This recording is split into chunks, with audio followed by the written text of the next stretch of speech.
Hey everyone, welcome to the Nintendo Prime Podcast. Well, season 2, episode 55, I believe. We have a full six-pack here tonight. It's going to be a lot of fun. We're going to go around the room, introduce ourselves, and what we have been playing lately. Let's start with the man with no studio lights, Mr. Jake Randall. How you doing, buddy? Hey, I'm good. So yeah, guys, I'm visiting my grandma in Florida. So I'm in a different location. I'm using my laptop. Don't really have the best lighting. Don't really have the best audio, anything. But I've been playing. Finally popped Dragon Quest Monsters in.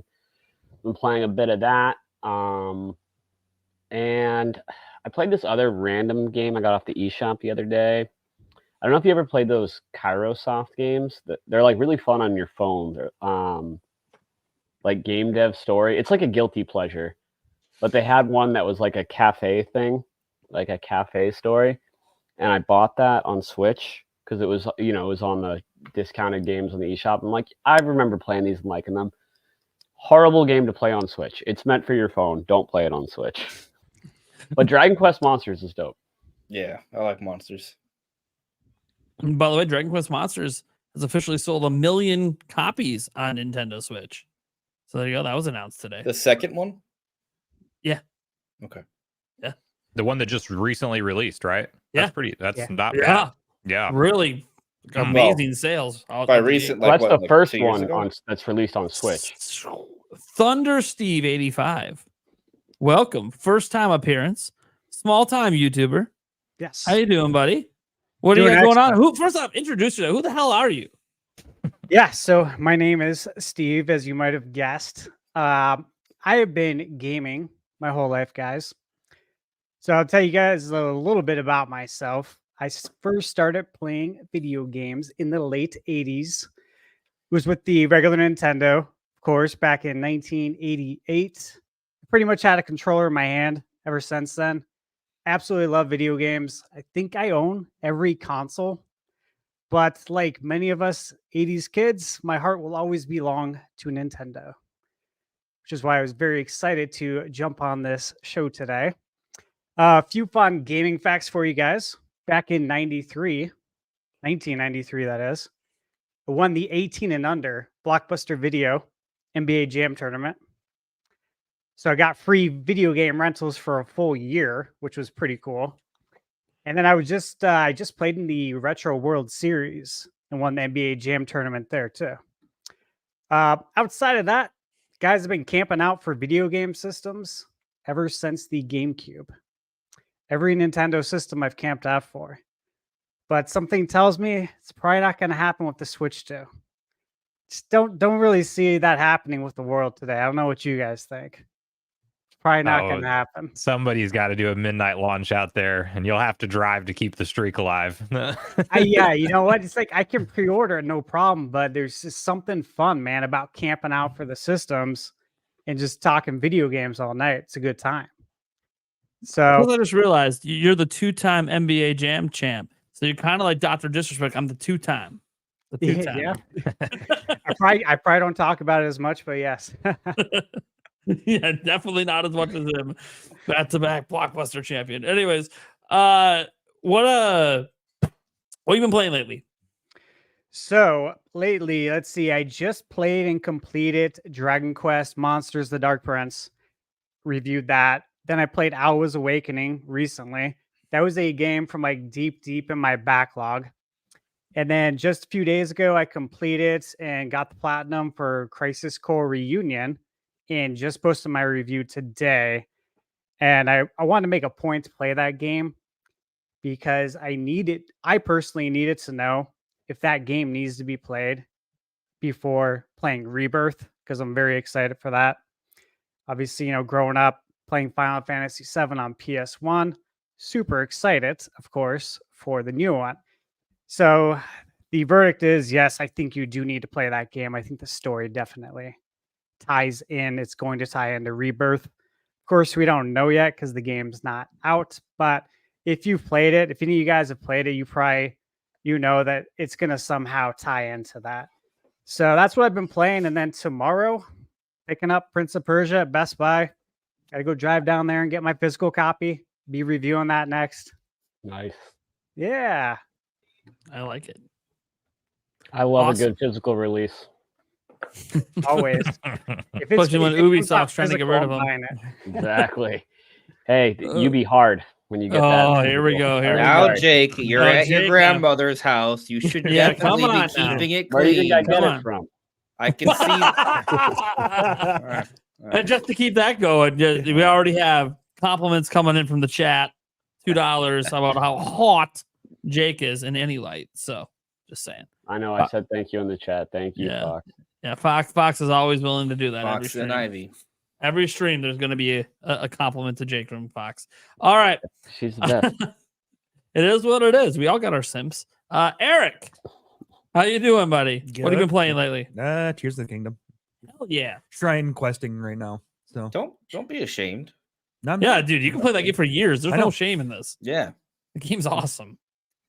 I mean, that's the only game I keep playing, but I mean, It's all that's right. the only game I want to play. So It's all right. Didn't you beat a game earlier this year, Sparks of Hope? yes, Yeah. So see, beat a game this no, year. as well, not this year. Did you actually beat it last year? Yeah, I beat it last Yeah, year. 2023. Yeah. Oh man. Dumbass. Hey, you know what? We're only like 2 weeks in. We're only 2 weeks in. Come on, look at that. You scared off. Yeah, my I know, guy. right? I You scared called off- me a dumbass. Yeah, I scared You off went you. too You know, hardcore. Yep. Eric, The you guest beat it that'll last leave. year. Yeah. Dude, I beat it every night. There you go. There it There is. you Yeah, go. get it all in Yeah. now. Just go. All right. You sound like my ex, mate. All right, sorry. All right, Andres Restart. How you doing, buddy? What have you I'm been okay. playing? Zingers. Well, I finally finished Monster Hunter World, so I played that Nice. on not a Nintendo console, and I started playing another game on the Switch, and I'll give you a hint. That statue in the back is probably Link, but my first thought was Isaac. Oh, way back there. Yeah, by in front of your triangle lights. Yeah, the sword. He's just not holding the sword right now. He broke. Oh, Yeah, otherwise it'd be Yeah. more. Okay, obvious, 1 out of but 5 guys. It's He's like, not oh, for those that don't know, Isaac from Golden Sun yeah. started playing Golden Oh, dude, Sun. I thought you were talking about the Binding of Isaac. Dude, that too game- many Isaacs. There's too many Isaacs. No. We're talking about Golden Sun, baby. Binding of Isaac is better than Golden Sun. I mean, they just. Oh, right. now. Whoa, All right, now. Listen. Last week, we engaged in a conversation that got a little out of hand. And I just think it has mostly to do with everyone jibber jabbering at the same time. But I'm not going to fall for your tricks again. So I just like seeing you all get all riled up. say what you please. That doesn't change how special Golden Sun is. So Sorry, if Oh, you see no. my lighting change, it's because to read the chat, like if I do this, I'm looking at all of you guys, and if That's I do actually- this, I'm looking at the chat. that actually happens whenever you open your mouth because your smile irradiates the room. Oh, there we yeah. go. Oh, Nice. this is- Whoa. Whoa, you're, now. you're Now, you know hunting you're for bites, both and in I'm just Florida, hunting right? For You're compliments. both in Florida, so maybe Yeah. you guys gotta meet Yeah, up but later. there's all kinds of Florida though. What kind? Yeah, of there is all, there is all I'm in Fort you're not- Myers. Fort Myers. No, that's Okay. not that far. It's like a 2-hour drive from Miami, actually. Well, we should Maybe 2.5. meet up and make out. There it Well, is. you had a chance until you said that. I'm just kidding. Yeah. Well, how I'm long are you here joking. for? How long are you here for? I'm here till Sunday. Okay. Well, conceivably, maybe we do something on the weekend. I don't know. I don't know what your plans are, but Yeah, I don't really have much, honestly. I'm kind of just playing it by ear, hanging out with grandma. all right. So Well, yeah, maybe you, me, and Grandma could grab a drink. that sounds great. You stay with you. Hey, Grandma Randall's a saint. I'm sure. Yeah. Sure she is. Yeah. Oh, Mr. Sombro Nation, how's it going? Welcome back. Thank you. Happy For to be sure. back. First show of 2024 for you here. Yeah, that's right. Yeah, I've been hopping in every now and then on your guys' podcasts. I haven't stuck around for a full episode, but I've been lurking out there, and you guys are putting out great stuff. And I'm happy to be back. Thanks for having me back. I'm glad you want me back because there's a decent amount of people that might not. So Why? Wait, why? Whoa! Is there like a controversy going on I'm unaware of? In all reality, I'm trying to do more shows because I've like loosely made the commitment to you where I will do one a month. And Andres, I'm trying to work something out with you soon. Hopefully this month, if you're still down. But I want to make appearance on more shows. It's actually on me because I just like have not made any extra time for additional shows, so there's no controversy. I wish there was something juicy I could tell you guys. Well, like, all right, got all this inside beef with since other you're kind of YouTubers. asking about controversy, let me ask you a question. Let's hear it. How do you feel about a racing franchise from Nintendo outside of Mario Kart? like, do you think it'll happen? Yes. Or you think that Mario Kart is just too much of this monster that Nintendo's like, if you do think it'll happen, we're talking about a 3D racer, and by what time do you think it'll happen? You guys are talking about F-Zero versus Mario Kart, huh? Is this the... Well, I mean, why do we got to fight? Why can't we all just race in different places? Nintendo, in my opinion, will bring back F-Zero alongside of Mario Kart in the Switch 2 generation at some point. At some point. I don't think it's going to happen in the Switch generation. I don't think we may not even get GX remastered in the Switch generation, but next gen, I think it'll happen.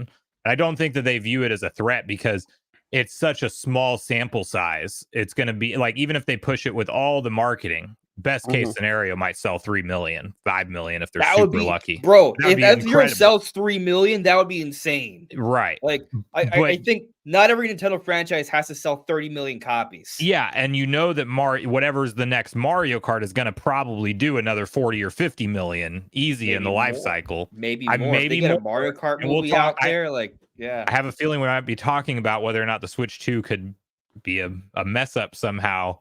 But yeah, wow, I wonder where you got that from. Yeah, I couldn't. Someone check the notes. Yeah, I may or may have not.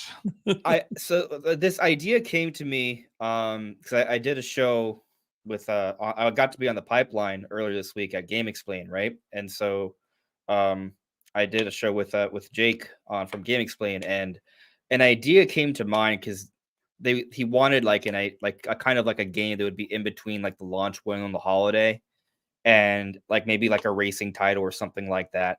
And so I was like, okay, well, maybe F-Zero. And then something occurred to me with F-Zero, and I didn't explain this fully on that show, but we have the rumors for F-Zero GX remastered, right? And it never occurred to me why they called it F-Zero GX, because there was also another game that came out at the same time, F-Zero AX. They were like complementary of each other. It was an arcade version. F-Zero GX, G standing for GameCube, F-Zero AX, A standing for arcade. Maybe I'm an idiot for not realizing it until this week, but that's what they stand for. And so that's had news to me. I never questioned it. You never thought about it, but it seems so obvious now, right? But I had an idea. What if this rumored GX remaster is like, it's more than just a remaster, right? And so I had the idea, what if they kind of give this game like so much of an overhaul treatment? It's like its own thing, right? And so they call it F-Zero RX. The R being standing for remake, remaster, something along those lines. And it would just fit so well. And it would be its own thing. I think it'll be F-Zero GX HD. Damn it! Yeah. But RX would be RX stands for prescription. It's like pretty universally known. Oh, gee. Oh, that's a good point. They might not want to do that either. But RX is not a bad name. But knowing Nintendo, they're going to call it GX HD. But I've actually, I hope the F-Zero GX is even still a big rumor, because I think a lot of us like hopped on the Silex Hunter train, and apparently that was F-Zero 99. You know what I mean? So hopefully I hope they call it F-Zero inches. Here we go. Because seriously, F that. F-Zero yeah, inches. that's 0 inches. That's 2 inches too little. Exactly. Well, it's like 1.6 inches too little. 2 is more than enough. That's what I hear from you every week, Jake. No, you can't help it. Let me quickly talk about what game I've been playing lately, because I'm actually excited to share this with you guys. And Andres, you really need to, if you're sleeping on this, knowing that our play styles on a lot of games are similar, you need to definitely pick it up. Okay. And Thunder Steve, you mentioned it, but Prince of Persia: The Lost Crown is hands down my favorite Metroidvania since Metroid Dread, and I would only rank it behind Metroid Dread and a couple like Fusion, and Metroid games just hold a special place in my heart in general, but if I'm just being objective on how good of a Metroidvania experience it is freaking top notch. Did you play the demo? No, fortunately I got the Ubisoft early invite thing, so I got like 3.5 hours of gameplay like a while back, and then they sent me a review copy, so I ended up playing through quite a bit of the majority of the game on the review copy. I never played the demo at all, though, so I don't know where it ends or anything. Okay, yeah, apparently the demo's like its own thing. It's different than what you play through in the game? That's what they explained at the beginning of the demo. I don't know. It seems to match up what I've seen in like trailers and like reviews of the game, but maybe like just the story sequence is a little different. I'm not saying I'm not going to get it, because I am like a really big fan of that, and it does give me like that Metroid Dread vibe. There's a lot of similarities there, but I don't know. Like the demo didn't I wasn't like really feeling it. I didn't get hooked in until you get to a point where you start to unlock new abilities. So early on in the game is not really indicative of what the full combat system is like. It's way more close quarters combat, obviously, than Metroid, because you're not shooting anything as far as a projectile, other than you will get something you can shoot. You're just going to the face of every enemy and would just melee. Yeah, you have options on how you can play, but what I love is that they incorporated some soul style mechanics, kind of like, so this amulet system you can kind of start to build your character to your play style. So if you like to parry a lot, you can level up parry amulets and actually get like basically just devastate the enemies from parrying. But if you're more tank style, you can do like the amulet system is like one of the amulets might take up 3 of your amulet slots, and you start to get more slots as you progress and stuff like that. A more weak amulet will only take up 1 slot, but you can level up those amulets with the blacksmith in addition to leveling up your weapons. So eventually you start to you have that hook set in that you're crafting the character in the style of the game that you want to go towards. And so I went more of like the tank route, where damage doesn't affect me quite as much, but you can also make your swords just way overpowered, but then your health is way less. Anyway, you have options. And the platforming, the way they break up the like intense combat sections and then some boss battles, but then you're going to go through an entire exploration and platforming thing like right when you need it. Like the pacing of the game is really good. Like when you're kind of done just beating up enemies and feeling intense, you're going to then go to an exploration phase where you're finding all this new stuff, and then you can obviously find additional items through, going off the correct path and finding secret areas and stuff like that. And they paced it so well, where just whenever you feel like I'm kind of done with, the platforming stuff, which is also top notch, then you're right into another like intense enemy boss section. So I'm like, I can't recommend it enough. I know it's $50 for a 2D game, but I think it would be like a strong recommendation even at a $60 price point. And the thing is it'll probably go on sale because it's a Ubisoft game. I think like sooner rather than later it'll go on sale. But you might wait for a sale, but I still think it's worth every penny at full price. So anyway, that's what I've been playing lately. And if you can't tell, I'm kind of hyped about. I'm really jealous, to be honest. I think you should be. I'm probably going to wait on a sale just because I have this backlog. But I don't blame you. It'll go on sale for sure. Play some non-Nintendo games. I just finished Monster Hunter World. Cut me a break. All right. I blitzed that game, at least for my standards. I mean, we could argue Monster Hunter World's like Nintendo adjacent. Yeah, I'll give it to him. Sure. I want to encourage the kid. I mean, I actually do play more non-Nintendo games than you guys realize. I just don't always talk about them. Play The Last of Us, please. No, okay. Well, that's a sin. I would never play a first-party Sony game. That's a joke. I would be like, wait, is this like a serious thing? No, not at all. Fanboy not at all. Here. No, I don't know. I'm not a fan of like very like movies like cinematic. Dude, it's not. Just try it. You don't even know what you're talking about. You can't say I'm not a fan of. I thought you said Uncharted. You haven't. You said The Last of Us. Last of Us. Yeah. Oh, actually, The Last of Us actually is probably more up my alley. Dude, if you fight for your limitations, you win. You get to keep them. So like, if you don't want to play it, you don't have to play it. But No, I would love it. I if you would, tried I it. would, I would play it. I just haven't. Amazing games. Yeah, Amazing. thank you. I, Yeah, yeah, 100% at both of them. I don't do that for very many games, but it was that good. hmm I did it with the second one, not the first one.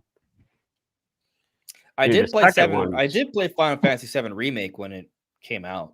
I didn't finish it though. Yeah. Well, that's a sequel. You should play the first game to I did understand it. actually. I played that one too. Oh, Didn't finish Legend. it All right, I love that. Okay, we'll take it. though. Yeah, I should finish them, but I haven't. That's all right. It's all right. Hey, at least you've played the original Final Fantasy VII. I never have. Ever. It's on Switch. I know it is, and Mhm. I'll never play it. I don't know I- why. I don't think I've it's just aged determined I'm extremely never going to well. play it. I'll just Dude, play. I think 7 I played the is quote way unquote better. remake, which we know isn't a remake, and I love it, Yeah. and I'm good there. I don't want to go Well, back. here's what's confusing about it is there's Final Fantasy VII, the original, Yeah. and then remake, which was made to make people think it was a one-to-one remake when it was really a sequel, and it was cleverly titled remake because what happens is the main villain rewinds time right when after the meteor hits in the end of the first game. So it takes you back to the exact point the first game started. So you're redoing it all, except things don't happen the same, and that's where these ghost things come into play that are trying to make things happen the same way. But then characters die that aren't supposed to die, and they fixed it. But then other characters live that were supposed to die, and they can't fix it. So it's if you didn't play the first one, you have no idea what's going on, and that was their intent too, because they knew a lot of people would play it without playing the first one, and it can be played on its own. But my theory is when they finish this sequel trilogy, I think the next thing in the Final Fantasy VII universe, if people aren't burnt out, they might sit on it. But I think they are eventually going to take the original FF7, and once the remake trilogy is done and people see how that concludes, then I think a lot more people will be like, oh, this was a sequel the whole time. Because a lot of people still don't know that. And it's kind of funny / weird. But I think they will take the original FF7 and just do what people kind of wanted from the beginning and kind of maybe not completely upgrade it to the way the remake was, but make like just that much better looking. I would like original an FF7 game. HD 2D version of the original. I would love that. These really HD should do 2D that. games have been great. Yeah. So something like that. Yeah, except when they did it to Secret of Mana. I don't want to even speak. Why not even bring up that? I hate that. I hate that is a bad remake. Remaster, Well, they care whatever you about call Final Fantasy a lot more than I the mean, Mana I series. think if it put in the HD 2D style, Visions at of that Mana point, looks it's called a remake. fantastic, but dude, great.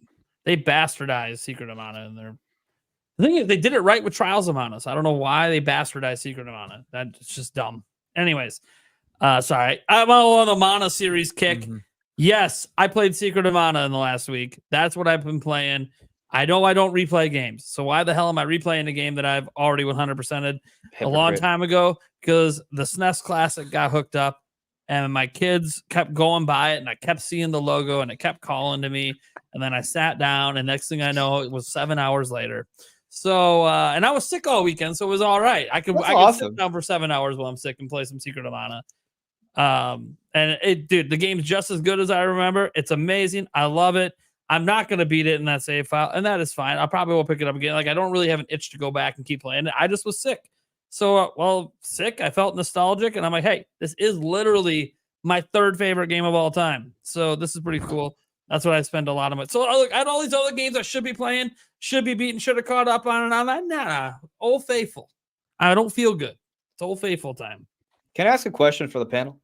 So I think Sure. it's kind of a curious. I think it's just a fun little question to ask.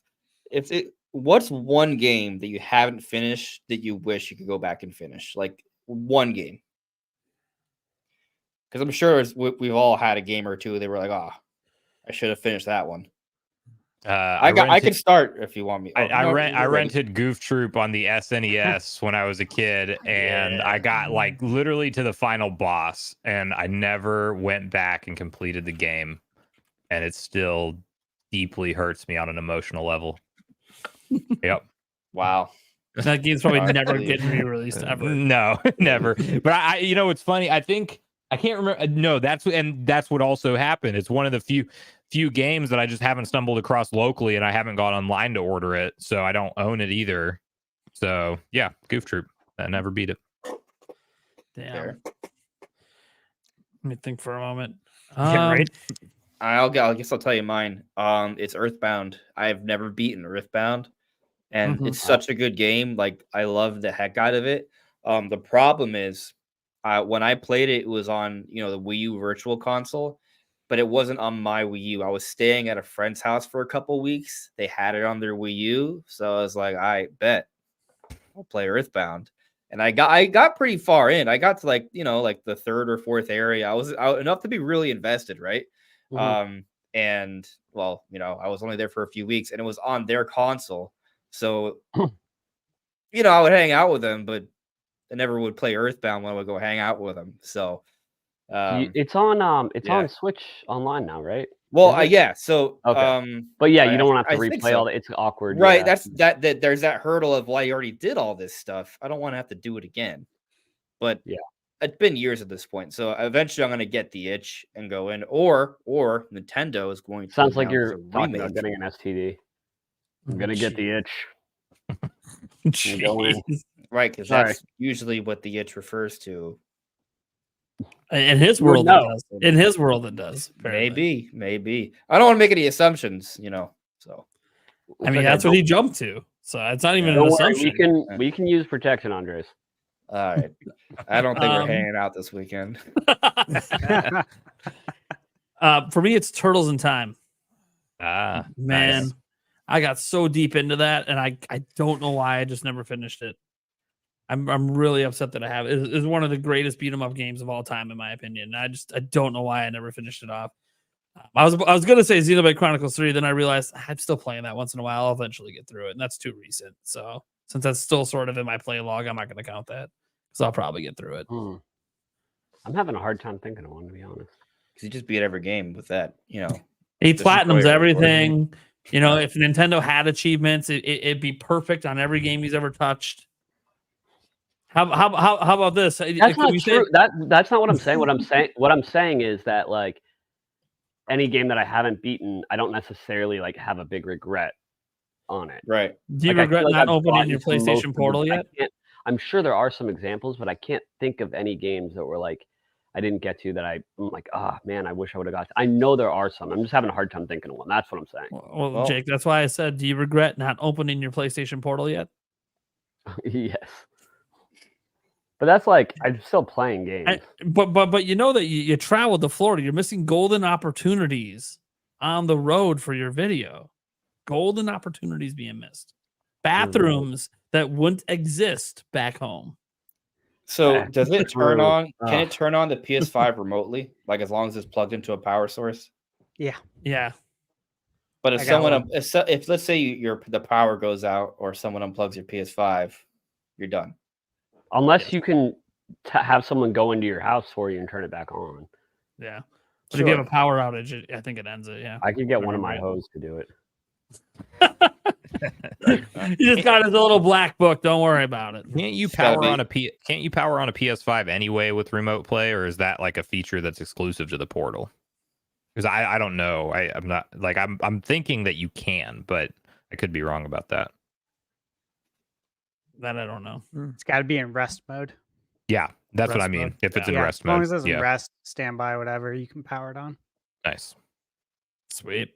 So what if it's not though? Like when sometimes you like it gets shut off like unexpectedly, and so you have to do like that initial boot. Can it do the initial boot? No. Because that it's communicating over the internet. So if it's not already connected, it's not going to be able to do anything. Yeah. Like when it's in rest mode, it's still connected online. Same's true with like every system. Yeah, this actually reminds me of a time in college. We had an apartment, and I had my Wii plugged in the living room, and I was playing Xenoblade Chronicles, and I was at the final boss. But the final boss was too hard for the levels I was at, so every time I would die, there would be like 2 or 3 enemies that would give me a decent amount of like experience.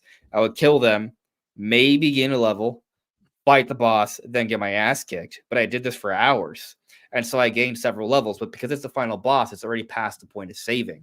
So I could not turn off my Nintendo Wii. So, I had been doing that grind, slowly leveling up after hours of losing. And rarely did my roommates like really mess with my stuff. Right. But that weekend I stepped out for, I don't know, half a day or so or what have you. And I told my roommates, hey guys, whatever you do not turn off the system. And just for whatever reason, that evening when they hung out, decided to hang out there and I wasn't around, which, we usually hung out together. But for that evening, I didn't. And for that evening, they decided to mess with stuff when they never do. They unplugged it accidentally to plug in like an old DVD player to watch a random old movie. They never mess with it. And I literally told them, guys, please don't mess with this. And they messed with it. Ouch. That sucks, man. Yeah. I still went back and finished Xenoblade, but that was a real bitch. Yeah. Damn. All right. Let's see here. I guess we can probably get into our first topic tonight. And we're going to talk about the Nintendo Switch 2. What a surprise, right? But we're going to take a little different tack. We've talked a lot about like when it's going to come out and features we want and game lineups, and like we pretty much ran the gambit on conversations for that, really without like brand new information leaking out and or the system just being announced.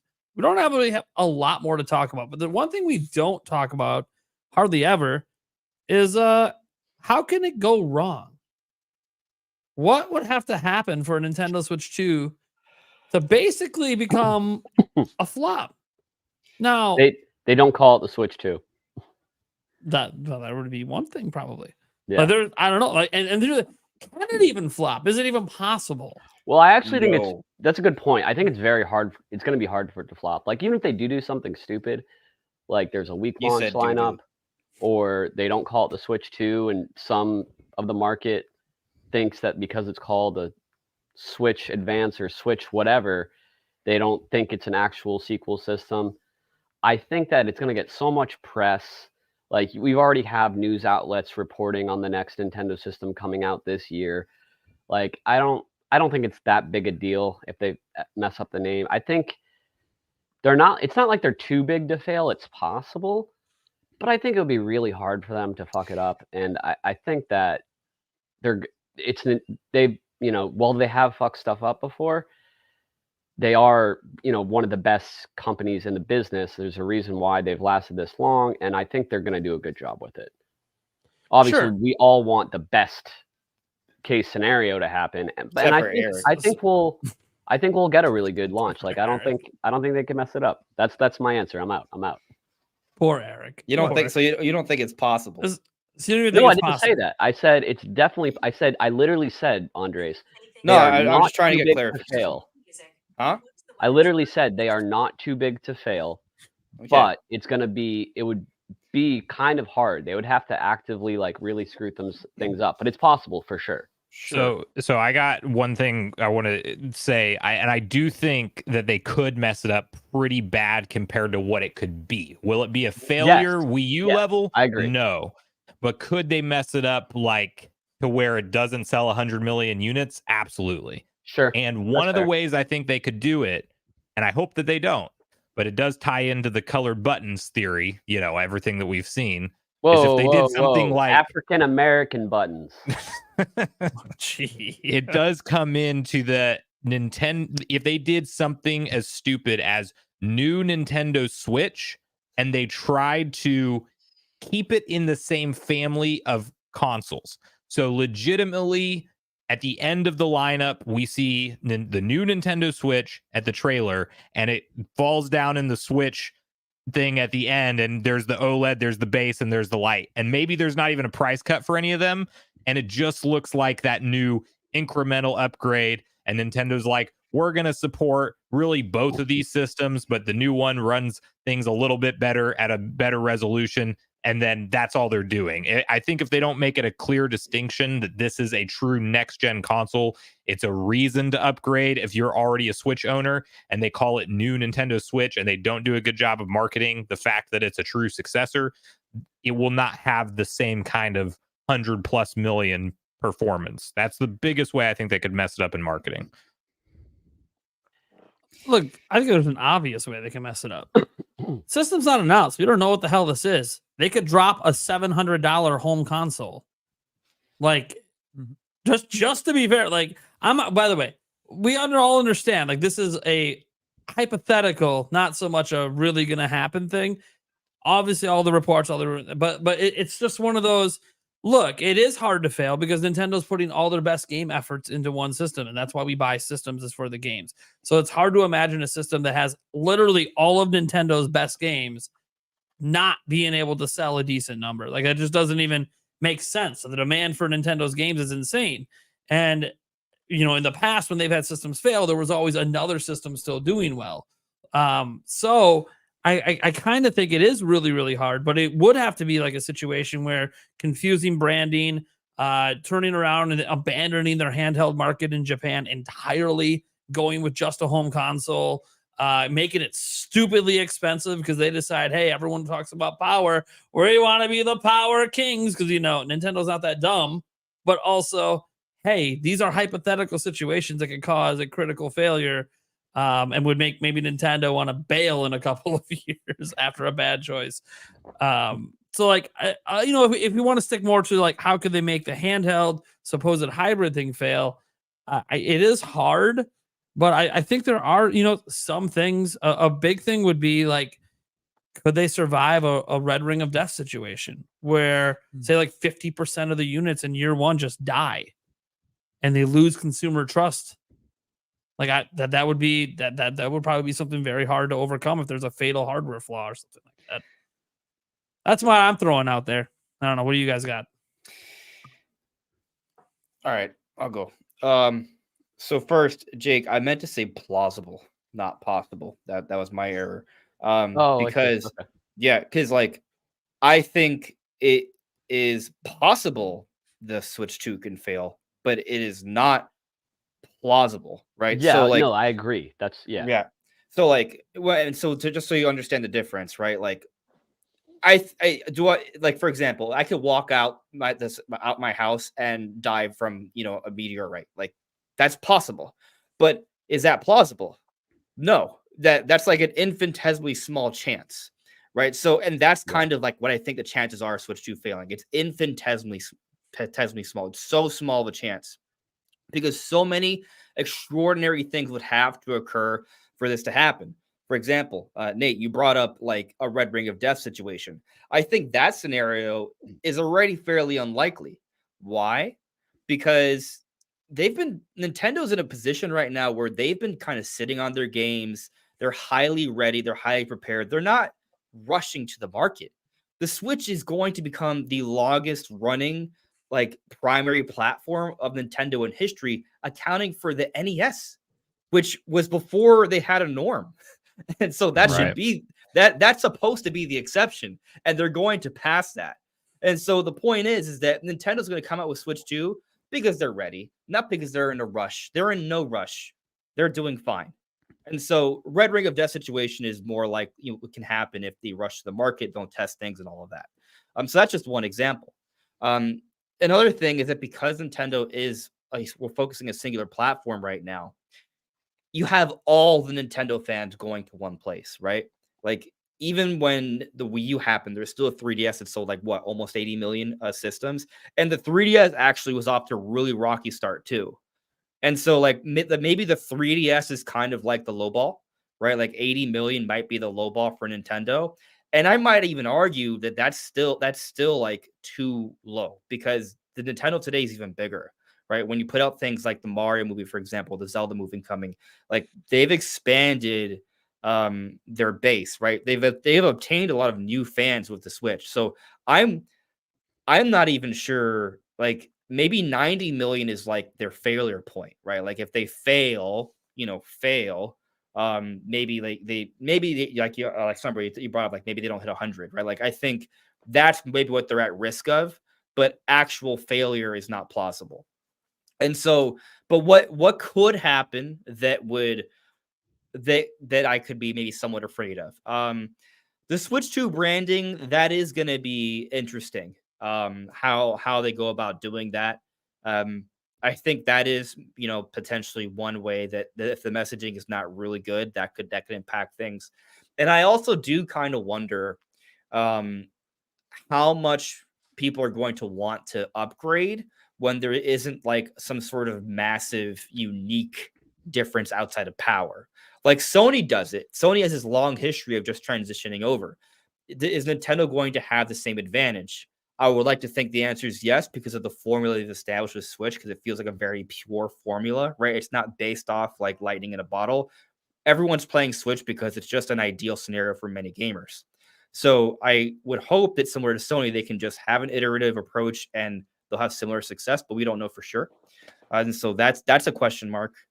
Outside of that, maybe not having enough big exclusives that compel people to jump on board immediately, right? Like if they don't have the Breath of the Wild moment immediately, if they don't have the big Mario Kart immediately, maybe they don't have as much momentum. And so those things could impact things. But I think 90 million is most likely like the worst case scenario for them. Eric. Let's see here. I think if they hold short on like storage and in RAM, I think that's gonna hurt a lot of people. I mean, I know you can get SD cards, things like that, but internal memory is big. Kill You know? third-party support. Yeah, for sure. I think another couple of things, if they is the rumored chipset in anything else? No. No. So maybe it's not a Nintendo thing. Maybe it's an Nvidia. Maybe the chips are just absolute dog turds, and Nvidia kills them. That's one way it could, not be as good as what the Switch was, and I know that the Switch was technically older hardware too at the time of when it came out. Maybe they follow that suit and use a little bit older hardware, and I don't think people like that either. So I think those are a couple things that we could, possibly see that could hurt the sales. Yeah, like it sounds like some of the stuff you brought up, it would really be like, because it probably wouldn't hurt Nintendo's games, but it would hurt the third parties. Mhm. Like if you lose all third party support, would they survive solely with just themselves? And you feel like maybe, but then when you think, well, a system only having like 5 games a year that's worth buying, if you're not into some of those, then it's going to feel like a pretty dry year if there's not other games filling the void. And there'll always be indie games and stuff, but yeah, okay. I mean, hey, we're coming up with scenarios and situations that could really hurt the system. Mr. Mustachioed Man. All right. So I got a lot of points to make. So personally, I don't think it will go wrong. I'd say I'm very confident in that. So like sure could go wrong, but I just don't see like Nintendo pulling a Wii U under its current leadership. Like I think Furukawa doesn't mess around. I would say like similar, but not on the same level as Hiroshi Yamauchi, because I'm sure you guys remember him, of course, and he was like legendary for being known as a very tough and hardened businessman. And I feel like the direction as a whole, you guys all kind of touched on it too, that Nintendo is going in, like with the movies now too. Like they have a bigger picture that we can actually see now of how they're trying to branch out. They did it with the cell phone games, now the movies. So they're going into a lot of different areas to where they're building a different install base and then bringing it home to the one console they have, which leads me to my next point that I think we got to look at. And you guys mentioned this too, but back in the day, before Switch, if a console failed commercially like the Wii U did, Nintendo was still printing money in the portable market. But during the Wii U 3DS era, I think it was back in like 2013, Nintendo combined its handheld and console divisions. And then after that, of course, we got the Nintendo Switch. So in the past, Nintendo had their eggs in 2 separate baskets. And now that they've went hybrid, I feel like there's really no turning back from hybrid unless they're going to go back to a console and a portable system, which that feels like going backwards. And I don't think the fans want that. I don't want that. I love the Switch's form factor. And I think ultimately, like, if Nintendo wants to look to its past for inspiration, they have a handful of transitions that worked really well. You know, we had the Game Boy to the Game Boy Color, but really, you look at Game Boy Color to GBA, the DS to the 3DS. I won't really count the DSi because it was a small upgrade. But I think the main one is going to be like the regular Nintendo to the Super Nintendo. Yeah. And that's kind of what we've all been looking at, right? Like, I think we would all be happy if that's what we got. If it was like the NES to the Super, we got that kind of jump. We kept the same basic form factor, but with upgrades here and there. Nothing too And crazy. I think that lines up with the reports that have been coming out. You know what I mean? And I don't think anyone's mad about that. I think you're right. Yeah. And even with the graphics that have been, you know, there's obviously, guys, there's so many rumors going around. And I read and listen to all of them, whether it's any of you guys. Like, I've watched all your guys' channels, so I hear all the news, so I know what's going on. So we don't know what it's going to be. If it's going to be PS4, is it going to be PS4 Pro? Is it going to be Series S? At the end of the day, like, I'm happy with all of that because we're going to have the NVIDIA tech too built in that not enough people talk about. I think I saw Twitter like blowing up a few days ago. People upset about PS4 graphics on the Switch too, but it's like, you guys forget about the NVIDIA tech that's going to be built in that. What is the DS? DLSS, yeah. Yeah. Could And be a so, huge like, deal. we're going to have that, but people got to remember that Nintendo is wizards when it comes to making games with lesser hardware, to making them look beautiful. I mean, you could just look at the Nintendo Switch for reference. They have games on the Switch that look amazing. So what they're going to be able to do with anywhere between PS4 to Series S kind of hardware, kind of power, I mean, I think we're going to be fine. So Yeah. I really don't think they're going to mess this up. I would say if I had one concern, and it seems like it's unanimous amongst all of us, is that I don't know how they're going to market it.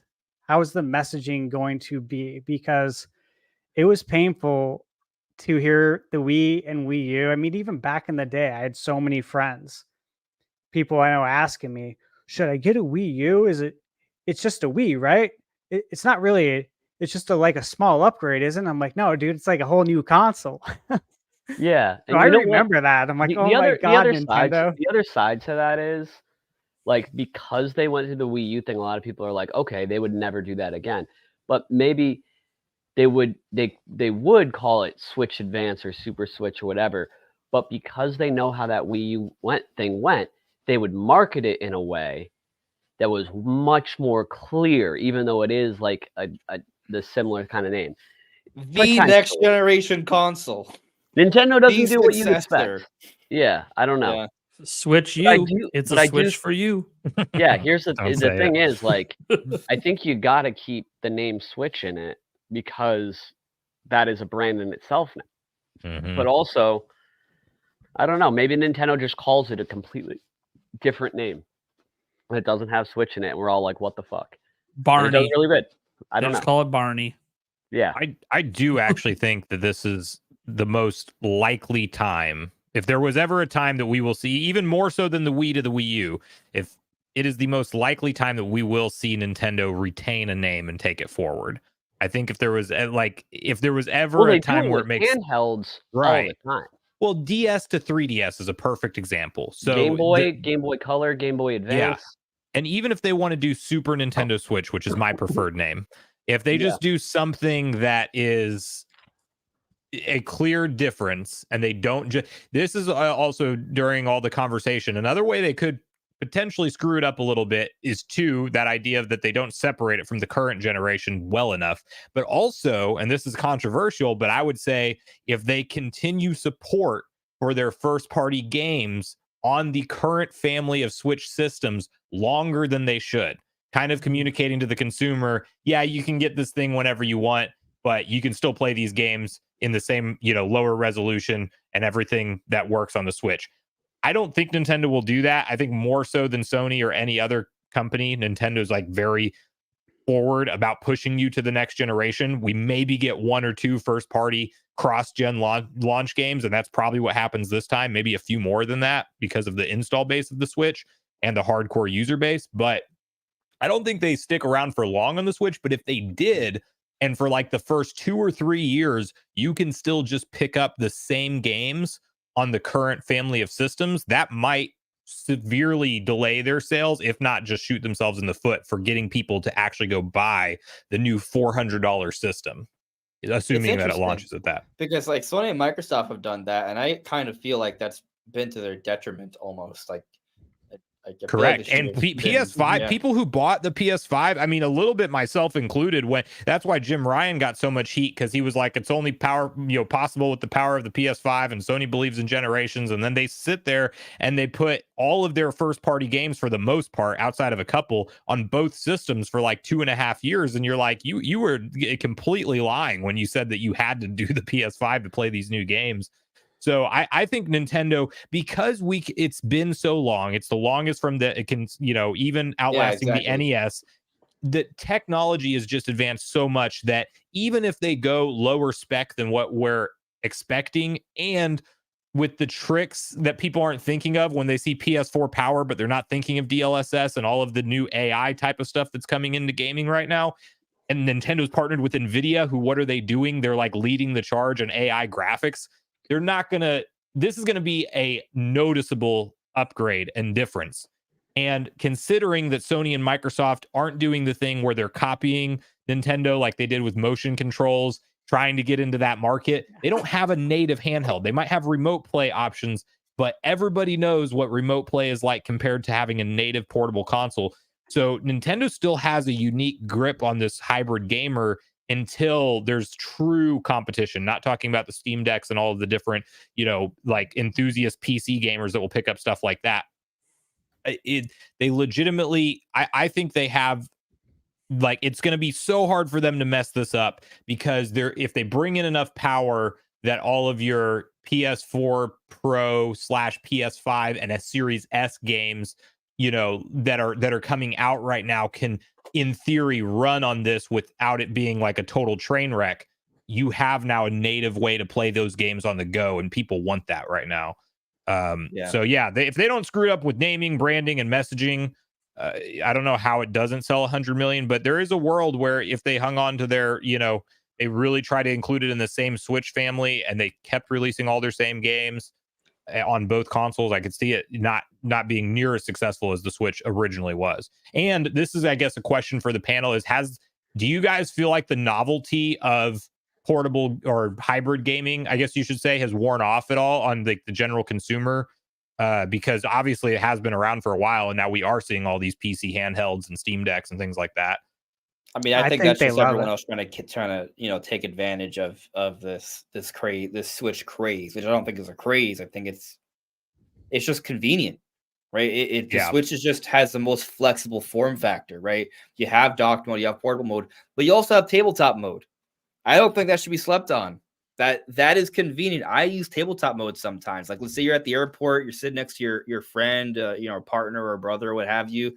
You put it by the little table. You do that. I've played like a lot of Switch games on the airplane with a friend, right? Like, you just put down the little table thing. It works. Like, it's pretty cool. So the point is like, a lot of games I prefer to have on Switch. It's not just because I have the Nintendo Bias, which does exist, but it's also because it's super convenient, especially for a lot of big games. Like, being able to fit in like those smaller play bouts, right? Especially with how you can just like tap the sleep button and you just resume immediately. Like, it's just super, super convenient. And we're all about convenience in this day and age, right? So I don't think that's a fad. This makes our lives easier. We're going to continue to do it.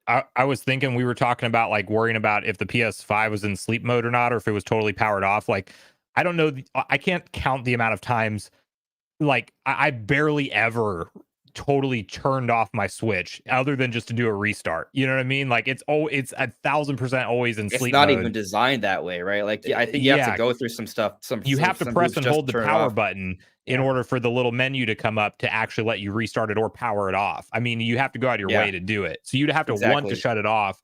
And yeah, to your point, it's one of the few games that whenever I'm done playing a game, I don't worry about going to the menu and saving if for some reason it doesn't have autosave or something like that. Because I'm just like, oh, well, and I have screwed myself over in that if it's a cartridge game and then I pop out the cartridge and I'm like, Yeah.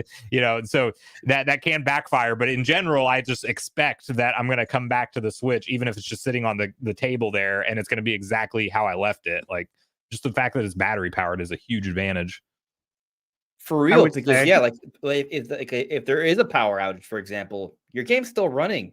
You can't say Yeah. that for other consoles. And you could power it with a battery pack technically if you wanted to, you know? Yeah. I would say I don't think at all that the novelty has worn off. Like you guys said, like I think this is here to stay for Nintendo. People love it. They love the convenience. I mean, it is still really cool. I mean, I got my Switch on day one and I've played it so much, guys, and the novelty is not worn off. It's really nice to be able to play it before you go to bed, like literally get in bed and play it. And when you're about to fall asleep, you just put your Switch into sleep mode and then you go to sleep. Like, there's a lot of convenience to it. I played it on the airplane as well, plenty of times in tabletop mode, and I use my Switch Pro controller. When I was like going back and forth flying to the East Coast from Arizona for work, I was always on the plane, like playing the whole entire time. Like from the moment I checked in to the moment I had to like get my bag and actually leave and go to the hotel, I was playing Switch. So I was getting in my game time, which is, awesome. And there is no comparison if you're comparing it to, the PlayStation PSP, the new PSP. I have it. There's no comparison playing games natively versus streaming. And everyone's mileage varies when it comes to that. You guys, we all know that. So, Well, I'm glad you mentioned that because one thing I wanted to throw out at the end because it's a little out there, like it's very unlikely. But one thing I could see, this isn't something that Nintendo would do wrong, but one thing I can see impacting Switch 2 sales down the road is if it is like PS4 Pro, Xbox Series S power, when the new consoles come out, that'll be a much more significant gap, the PS6, whatever. And with all of the handheld PCs, Steam Deck type devices that are coming out, what if, Sony makes the PS6 a fully hybrid console?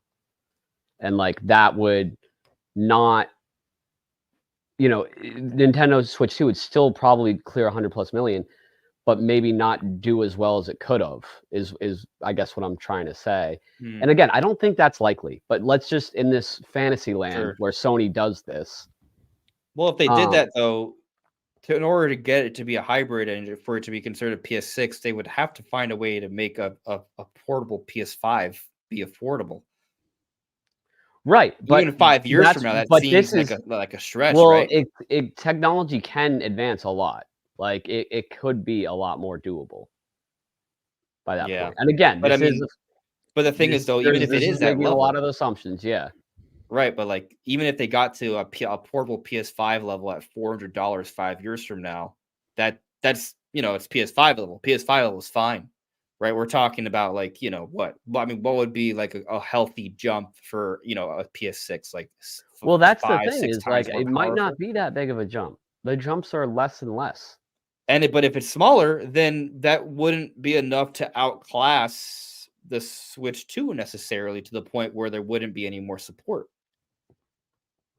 I think whatever Nintendo can make for a handheld, Sony, if they made a handheld, could make a more powerful one. However, to make it hybrid, I mean, I still think Sony could make more powerful than Nintendo, but I think they want their base console that you're playing on the TV, the PS6, to be so powerful that you're right. There's probably not a way to do that to make it handheld also to make it hybrid. Yeah. But I'm just saying, if they did, if technology like got to a point where they found a way where they could do that, that's one thing that could potentially impact Nintendo sales. Because a lot of the Switch sales that came later, when people were like, all right, there's so many games for Switch, I can't ignore it anymore, I'm picking a Switch up. Not the people that already had a Switch that bought a second one or bought an OLED, but the people that never, like for the first like 5 or 6 years Switch existed, never bought one, then finally picked one up. Those people might be like, oh, I'd rather buy the PlayStation handheld at the end of the Switch 2's life cycle instead of a Switch 2. Maybe. Just they're different games. Yeah. There's so many different things. I'm not like trying to Sure. argue that for sure. I'm just trying to Yeah. throw out like a No, wacky, yeah, it's a wacky thing. hypothetical. Yeah. I mean, but I'll say like I remember when the PSP was coming out, people were like, "Oh, this is the DS killer. Nintendo's finally gonna like suck it up handheld." And the DS was the most successful Nintendo. Actually, it's still currently the most successful Nintendo console of all time. It is just under the PS2 for best-selling system of all time. Oh yeah, and yet yeah. the No, PSP Nintendo always smoked PlayStation. But the thing is, though, the PSP was no slouch. Like for Yeah, it's Sony's still first 80 foray million. in a handheld, they killed it. Like they did a That's really half, good job. That's half what the DS did. I mean, Sure. Yeah, and it but was I guess it was my point. it was better performance. You know Mhm. what I mean? But it didn't have Nintendo games. Didn't have Pokemon. You know. Yeah, there's also a lot of smaller type, like not on, especially for handheld. There's just a Also, lot of it was like games. jailbroken day one, so no one ever paid for any software, which They really make a lot of hurted. money off of it. That's why they sold so many of Well- them. It was like you can just have the games for free. So- Why did Sony give up on the Vita? Was it for that same reason? Did they just see the writing on the wall and they didn't think they were gonna make enough money? I think it was more than that, but yeah, I think they kind of saw how little some of the big games that they were excited about sold, and they were like, all right, screw it, we're not putting any more effort into this, especially because the PS4 came out, was doing crazy. They're like, all right, why do we even need to care about this? Well, I have a so if they had this handheld, but then they also had like this super powerful PlayStation 6 thing, they'd probably have to make different games for each platform. See, I don't think they would ever do that, Nate. I was saying that the PlayStation 6, if it was a full hybrid. If the PlayStation 6 was a full hybrid, yeah. Yeah, I don't Yeah. think they're ever gonna go back to that, because I think that's a dated thing. Like, I don't know that it's dated. I just don't think that they can support two systems with enough games. well, yeah, look at what they're Nintendo's trying to not do with easy. VR. They can't even Nintendo do that. releases way more games than Sony does, and Nintendo was struggling to do it. Yeah. Well, So, Sony like- has two platforms. They have PlayStation, they have PlayStation VR, and look at how much they can support that. Yeah, They Yeah. can't. I have PSVR too. yeah, Yeah. Not a lot of support. no. That That and I that's was the thing, gonna and say, that requires you to also still have the PlayStation 5 on top. So Yep. it's like the PSVR and Very- PSVR 2 kind of feel like another version of the Vita in a a way. lot where of they- money to get where- into for something that isn't supported well. I mean, by if the anything, I parent could see company. Sony doing like a dedicated VR device where you don't need anything else. That's Like that what- prop. Like, but that's not by Sony though, right? No, but I was just saying there are devices that already do that. Yeah, and are I very know. well I just mean supported. like what, like in terms of like what PlayStation might do in the future. Oh, You know, if they're gonna like have like decouple another, it from the system. Yeah. yeah, like that might be one way to kind of go about it. I also Yeah. I also wonder on this note, because we're thinking about what the PS6 might have as far as a base graphical capability from that standpoint. But I also wonder if we're getting to a point in games, like, the same way that, I don't know if you guys saw the Samsung Galaxy S24 event today, but, phones have hit this point where they're plateauing, it's very, very minimal upgrades. And then you have those comments, I think from like Miyamoto, where he was talking about how now it's like so much easier to like do old school games, and bring them forward just because of like the way that coding is getting and things within game development. So much easier just to like basically make anything playable on the current gen hardware. And I almost wonder if we're approaching the point in game development where, yeah, if you had like a crazy powerful PS6 and that was the new graphical standard, that devs don't have to like jump through all these crazy hoops. They can just make like a version that doesn't have ray tracing and doesn't have the same amount of crazy base resolution, and AI can kind of, basically fill in the middle ground to get some kind of workable version running on like a native hybrid console like Nintendo. Like, I wonder if by time we're talking about the power gap of the PS6 to wherever the Nintendo Switch 2 is at that point in time, if it's not even the same conversation anymore, because AI has really changed what you can do with games and game development as a whole. It's a good point. Very good point, because I think AI is going to play a huge role in game development going forward. Obviously, they're going to play for it like crazy right now. Yeah. They're going to play a huge role in a lot of things probably in our lives in the next 5 to 10 years in many different areas. But specifically with gaming, it's going to be very, very interesting because, yeah, they might be able to pick up the slack on that hardware. If it's weaker hardware, the AI might be able to lift it up enough to where it's not that big of a deal. Yeah, or we have like this, ARM versus x86 type of like base coding or whatever, and maybe AI can just translate that base code to where it's not all the heavy lifting that developers have to put a bunch of like serious revenue into. They can just have literally machines do the majority of the work. Like, it doesn't seem like it's out of the realm of possibility that in 5 years stuff like that is happening. Sorry, game developers, there's going to be a lot less jobs. I mean, it's scary, but there's so many like positions that are being like an AI like project manager or whatever. So it's like they're still hiring somebody, but it's like to get these systems in place that are going to do the heavy lifting. And then so for every like team of 100 employees, now you have like 10 project managers that oversee it. It's kind of. I mean, we've already seen it. The industry has so many layoffs right now. All these companies doing really well. But then, we're hiring like 50 people for AI, but you just laid off 5,000. Oh, man. Yep. It happens in every industry, though. Like, if you think about as technology advances and things get better, like when the assembly line came into it, how much less workers you needed with that. And I mean, this is just what happens. Things get more efficient, and the workforce has to shift to where there's a bigger need. So that's it's sort of just the way it's always worked in society. It is. We'll go ahead and transition to this next one. We have a couple super chats that actually help us transition into some Nintendo Direct stuff. First one came in here from Taker610. That's okay. We'll just get through these quick, and you can get your point in if you want to get it before we do the predictions. Taker610 said, "Here's to a Direct in exactly 3 weeks from today." What are you, Tommy Bear Nose? Just asking. Anyways, thank you so much, Taker610, for that. Tommy Bear Nose is a scam. and then we had just a quick prediction in. David Lopez says, one of my predictions for the next Nintendo Direct is a stealth drop or release date for Penny's Big Breakaway.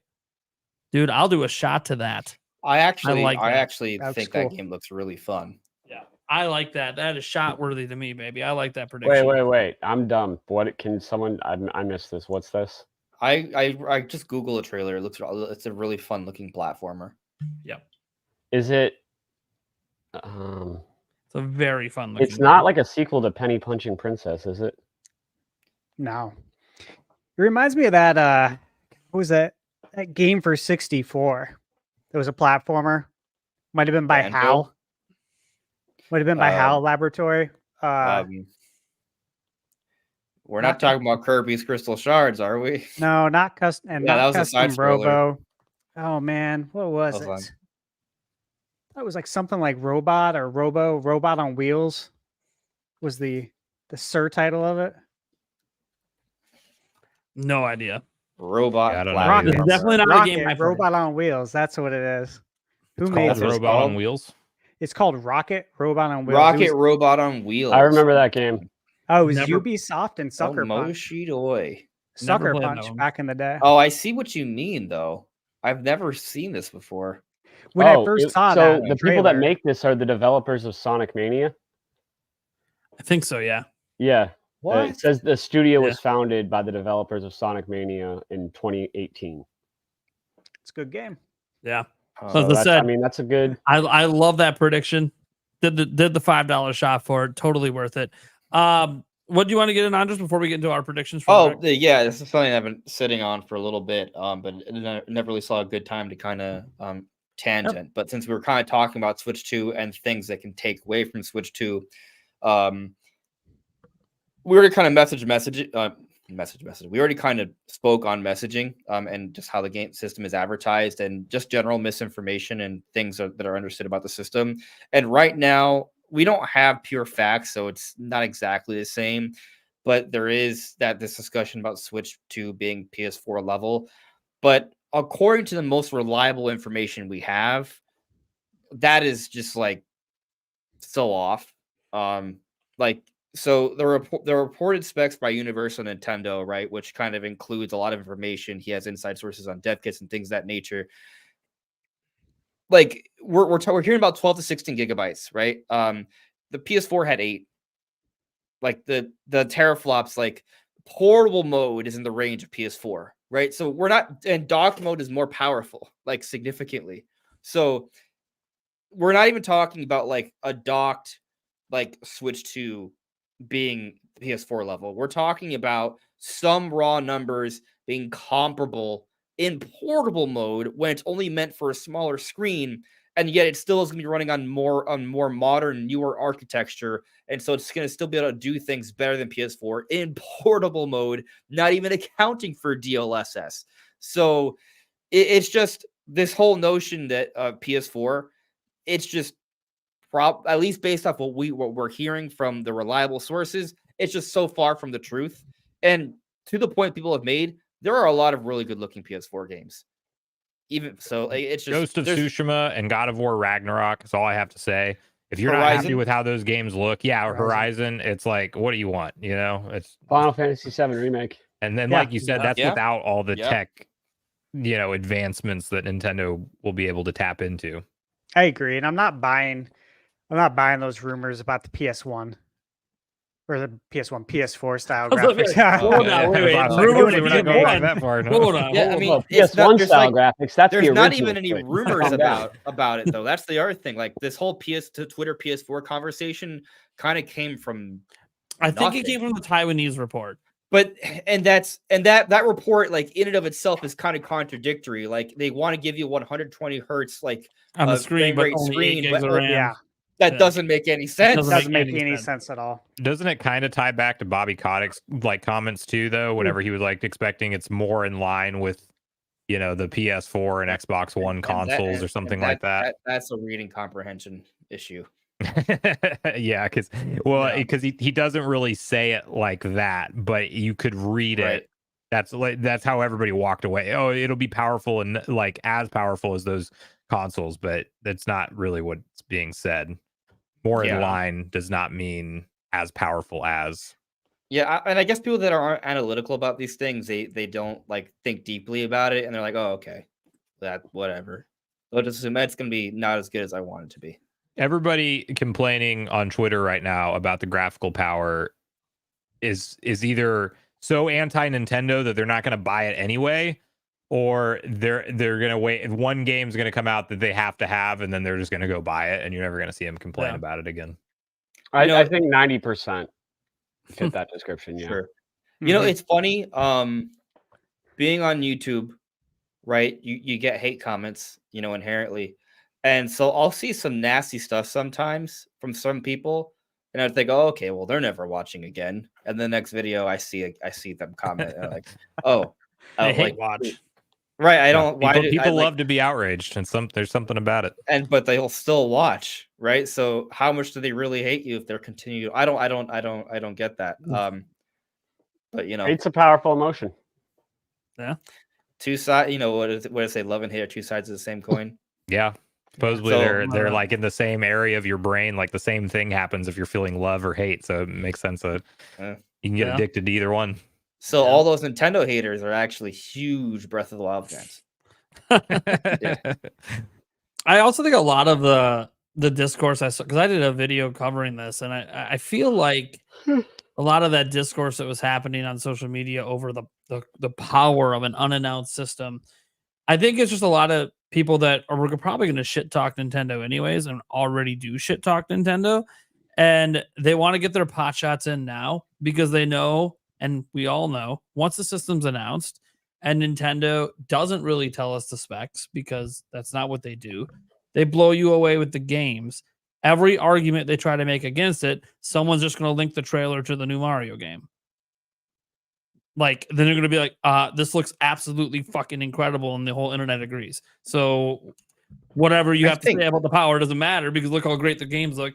Because that's always Nintendo's. That's the counter argument to everything. Like even when Switch was being called weak, people were like, "Yeah, but did you see Breath of the freaking Wild and Mario Odyssey? Did you see those games?" Mario Odyssey is still crazy. That game runs at 60 frames per second, large worlds. It's so detailed, and it hovers around 900p. Like that's pretty good for Switch, and that's a launch game. It's a launch year title. Yeah, Launch year title on hardware that was 2 years old at launch. Yeah, yeah. So it's one of those things that I think they're just having some fun now, getting their pot shots in while they can, because they know once it comes out and the games are there and they drop something like Elden Ring on it and it actually looks pretty damn good on the system, and they're not gonna be able to talk shit. You know, people were doing it with Switch before it came out, and then they shut the hell up when Doom showed up. right. They shut the hell up. Doom wasn't supposed to be capable on it, and not only was it capable, it actually looked good at the time. Yeah, and about I think Doom when it Eternal? came out a little bit after Skyrim, right? Was there? It was. They were. Yeah, I think it was a little bit They were after. close. But I remember when they showed that teaser trailer back in 2016, right? Like, and they show all these things, and I remember the argument saying, "Oh, all of these games are just hypotheticals. None of them are real. They were all real." And one of the NBA one of 2K them, is not actually there. That was just bullshit. It's been here every year, guys. In fact, it wasn't until this most recent NBA 2K that they finally started cutting features because the Switch is too weak for what they're doing. that's So wild. like, that's crazy. That means for 6 straight years we got the full NBA 2K experience. So I got a few of them on Switch. Yeah, like I love NBA 2K. So There's looking been forward, by the way, some for it being flash 60 sales. FPS on Switch too. That's like the big upgrade for me with that game. Is I want 60 FPS on Switch. Because I So have it on PS5. Yeah, it's hard. Because of that. It's Yeah, hard to go because of back that. to Switch Ooh, version of it dude, once you play the 60 I can't wait for FPS. 60 Yeah. FPS on Switch too. Yeah, that's What's the great. next topic? I just So it's okay. It's okay. It's okay. Nintendo Direct predictions. Oh, okay. Because The way too early hasn't been announced direct predictions. maybe this will be a little bit of a tangent, a little bit of a transition. Actually, not a tangent. I mean, it could be a tangent, but it'll hopefully transition, right? Because like I'm thinking about Call of Duty, right? Like Call of Duty on Switch 2, like it's gonna be like if like we're talking about like Switch 2 success. If we see consistent Call of Duty on the system, Well, I mean, and they have to. Nintendo's, well, yeah, legally, right? They have legally, they're kind of like legally they have to. Like, what's gonna be crazy about that is that what if Nintendo starts to kind of steal a bit of that audience, right? Like, I know a lot of Call of Duty players are like, oh, I don't know if I want to play it on Nintendo, right? Like, I know a lot of people are gonna feel that way, You get like 4 or but 5 years in. right? Like, if every year it comes out and it runs really well, there's a kick-ass controller. Nintendo has a kind of a little bit of an improved online situation. Did you get to keep playing it when you get up to go take a shit? Yeah, Mhm. I bet that it'll still be bigger on Sony, but Yeah. it'll be pretty good on Switch too, I think. And so I bring up, this is the hopeful like segue, right? Like Call of Duty, like I think Switch 2 could become like bigger for like online multiplayer shooters. And what if Nintendo perhaps showcases a certain game in the next Nintendo Direct that has an online mode? It's has a lot to do with shooting. I wonder. Metroid But Prime 4 reportedly- multiplayer. Reportedly, I was it's talking about Conker's first-person shooter day Sure. online. reportedly. I mean, you could have been talking about the online mode for the original Conquerors. I didn't even know it There's had one. shooties in there. Oh, there's lots of shooties in there. Well, there was online on the 64. No, it was just a multiplayer mode, but it would. But if yeah, it was but- brought to They NSO, could. Ah, Yeah. yeah. Oh, The original one, Oh, not they the- bring the OG. not the Xbox One. Well, we don't have Xbox on NSO. Yeah, but still. Never if know. They bring did it the with OG, GoldenEye. Oh, dude, I'll be all over that multiplayer. It is so good. Mhm. yeah, Dude, they add online to that. Oh man, you guys don't even know. If you did not play and have enough friends to play Conker's Bad Fur Day multiplayer, you don't know. It is so good. Like they mixed gunplay with samurai swords. I don't know what the hell they did. Teddy bears, Mhm. dude, it's insane. It is so fun. Oh man, by the one way, of the funnest multiplayer, and this was rare at It's like rare their peak, in their Yep. prime. like Yeah. at their Yeah. peak. Oh, it's so good. That You was want a hot rare in take? rare form. you want a hot What? take? I could see original Xbox games and Dreamcast games on Nintendo Switch Online before GameCube. You know, that is a hot Not take. Xbox games, but Dreamcast, you might be right about. Dreamcast, I Yeah. think you could be very right. Dreamcast, I don't think is a hot take, but Xbox, I will- think is. I could you see know that what? because they're still remaking them. So remaking the games transition to continuously. predictions. Since we said Exactly. it, screw it. NSO announcement: Conquer's Bad Fur Day. Ooh, there you go. Just That's throwing a- it out there. That's a hot take. Just throwing like it out there. Hey, That's we're a hot Nintendo prediction now. I know you want. We're referencing Metroid there for a moment. Sure. We got Well, I our mean, Metroid moment. It's coming. we'll talk- Supposedly we'll talk- phenomenal. Reportedly phenomenal. We'll see. But man, Conquer's Bad Fur Day. I mean, look. Here's the thing with this next Nintendo Direct. I don't think there's going to be. I don't think the new system is going to be announced before it. So I think this is going to be really focused, like the last Direct that's like really just about Switch, like the Swan Song Direct for Switch. And when I say Swan Song, I'm not saying there'll never be other announcements for Switch in the future. Just the only Direct that's like because The last, as Andres knows, like they've been Direct. putting Nintendo Switch in the name of their Directs all last year, which they weren't doing before, indicating that they're. And when we say in the name, in the titles on Title, YouTube, yeah. Nintendo So- Direct date dash Nintendo Switch. Yeah, which indicates they're eventually going to have ones that are going to say dash something else. And so right now, since I think this is just going to be Switch, I do think there still could be some more NSO announcements coming. And so that's why I'm throwing it out there. Hey, man, I want it. N64 is already there. We've already seen some rare games appear. So screw it. Give it to me. Give it to me dirty. Give it to me nasty.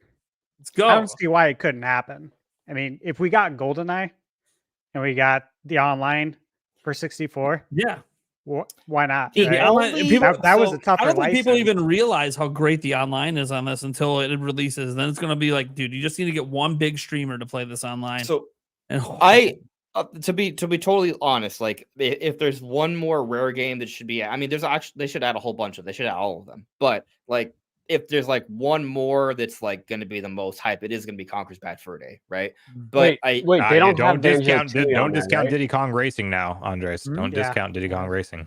I would It's argue right that there. Conquer's Bad Fur. If Conquer, like I want I want all of the rare games. Killer Instinct, for example, like come on. But Banjo-Tooie, but what I want to try, Donkey Kong 64. Anyways, there's more. But the issue with Conquer's Bad Fur Day is that not only is it rated M, which is tough, but to your point, we got GoldenEye, right? Like Yeah. GoldenEye is more of a rights issue, and if we got that from that perspective, everything else is possible. And given that it's rated M, like that does make it more feasible. Heck, I kind of talked myself into it now because in Japan, yeah, they already they made actually adult they, app. they made an adult app to also It's not include even Jet Force just Gemini, Japan. yeah. It's not even just Japan now. That later on, I think it was Australia or somewhere else, like, or maybe even in the European region of the world. Like, there's an 18 plus NSO app for Jet Force Gemini.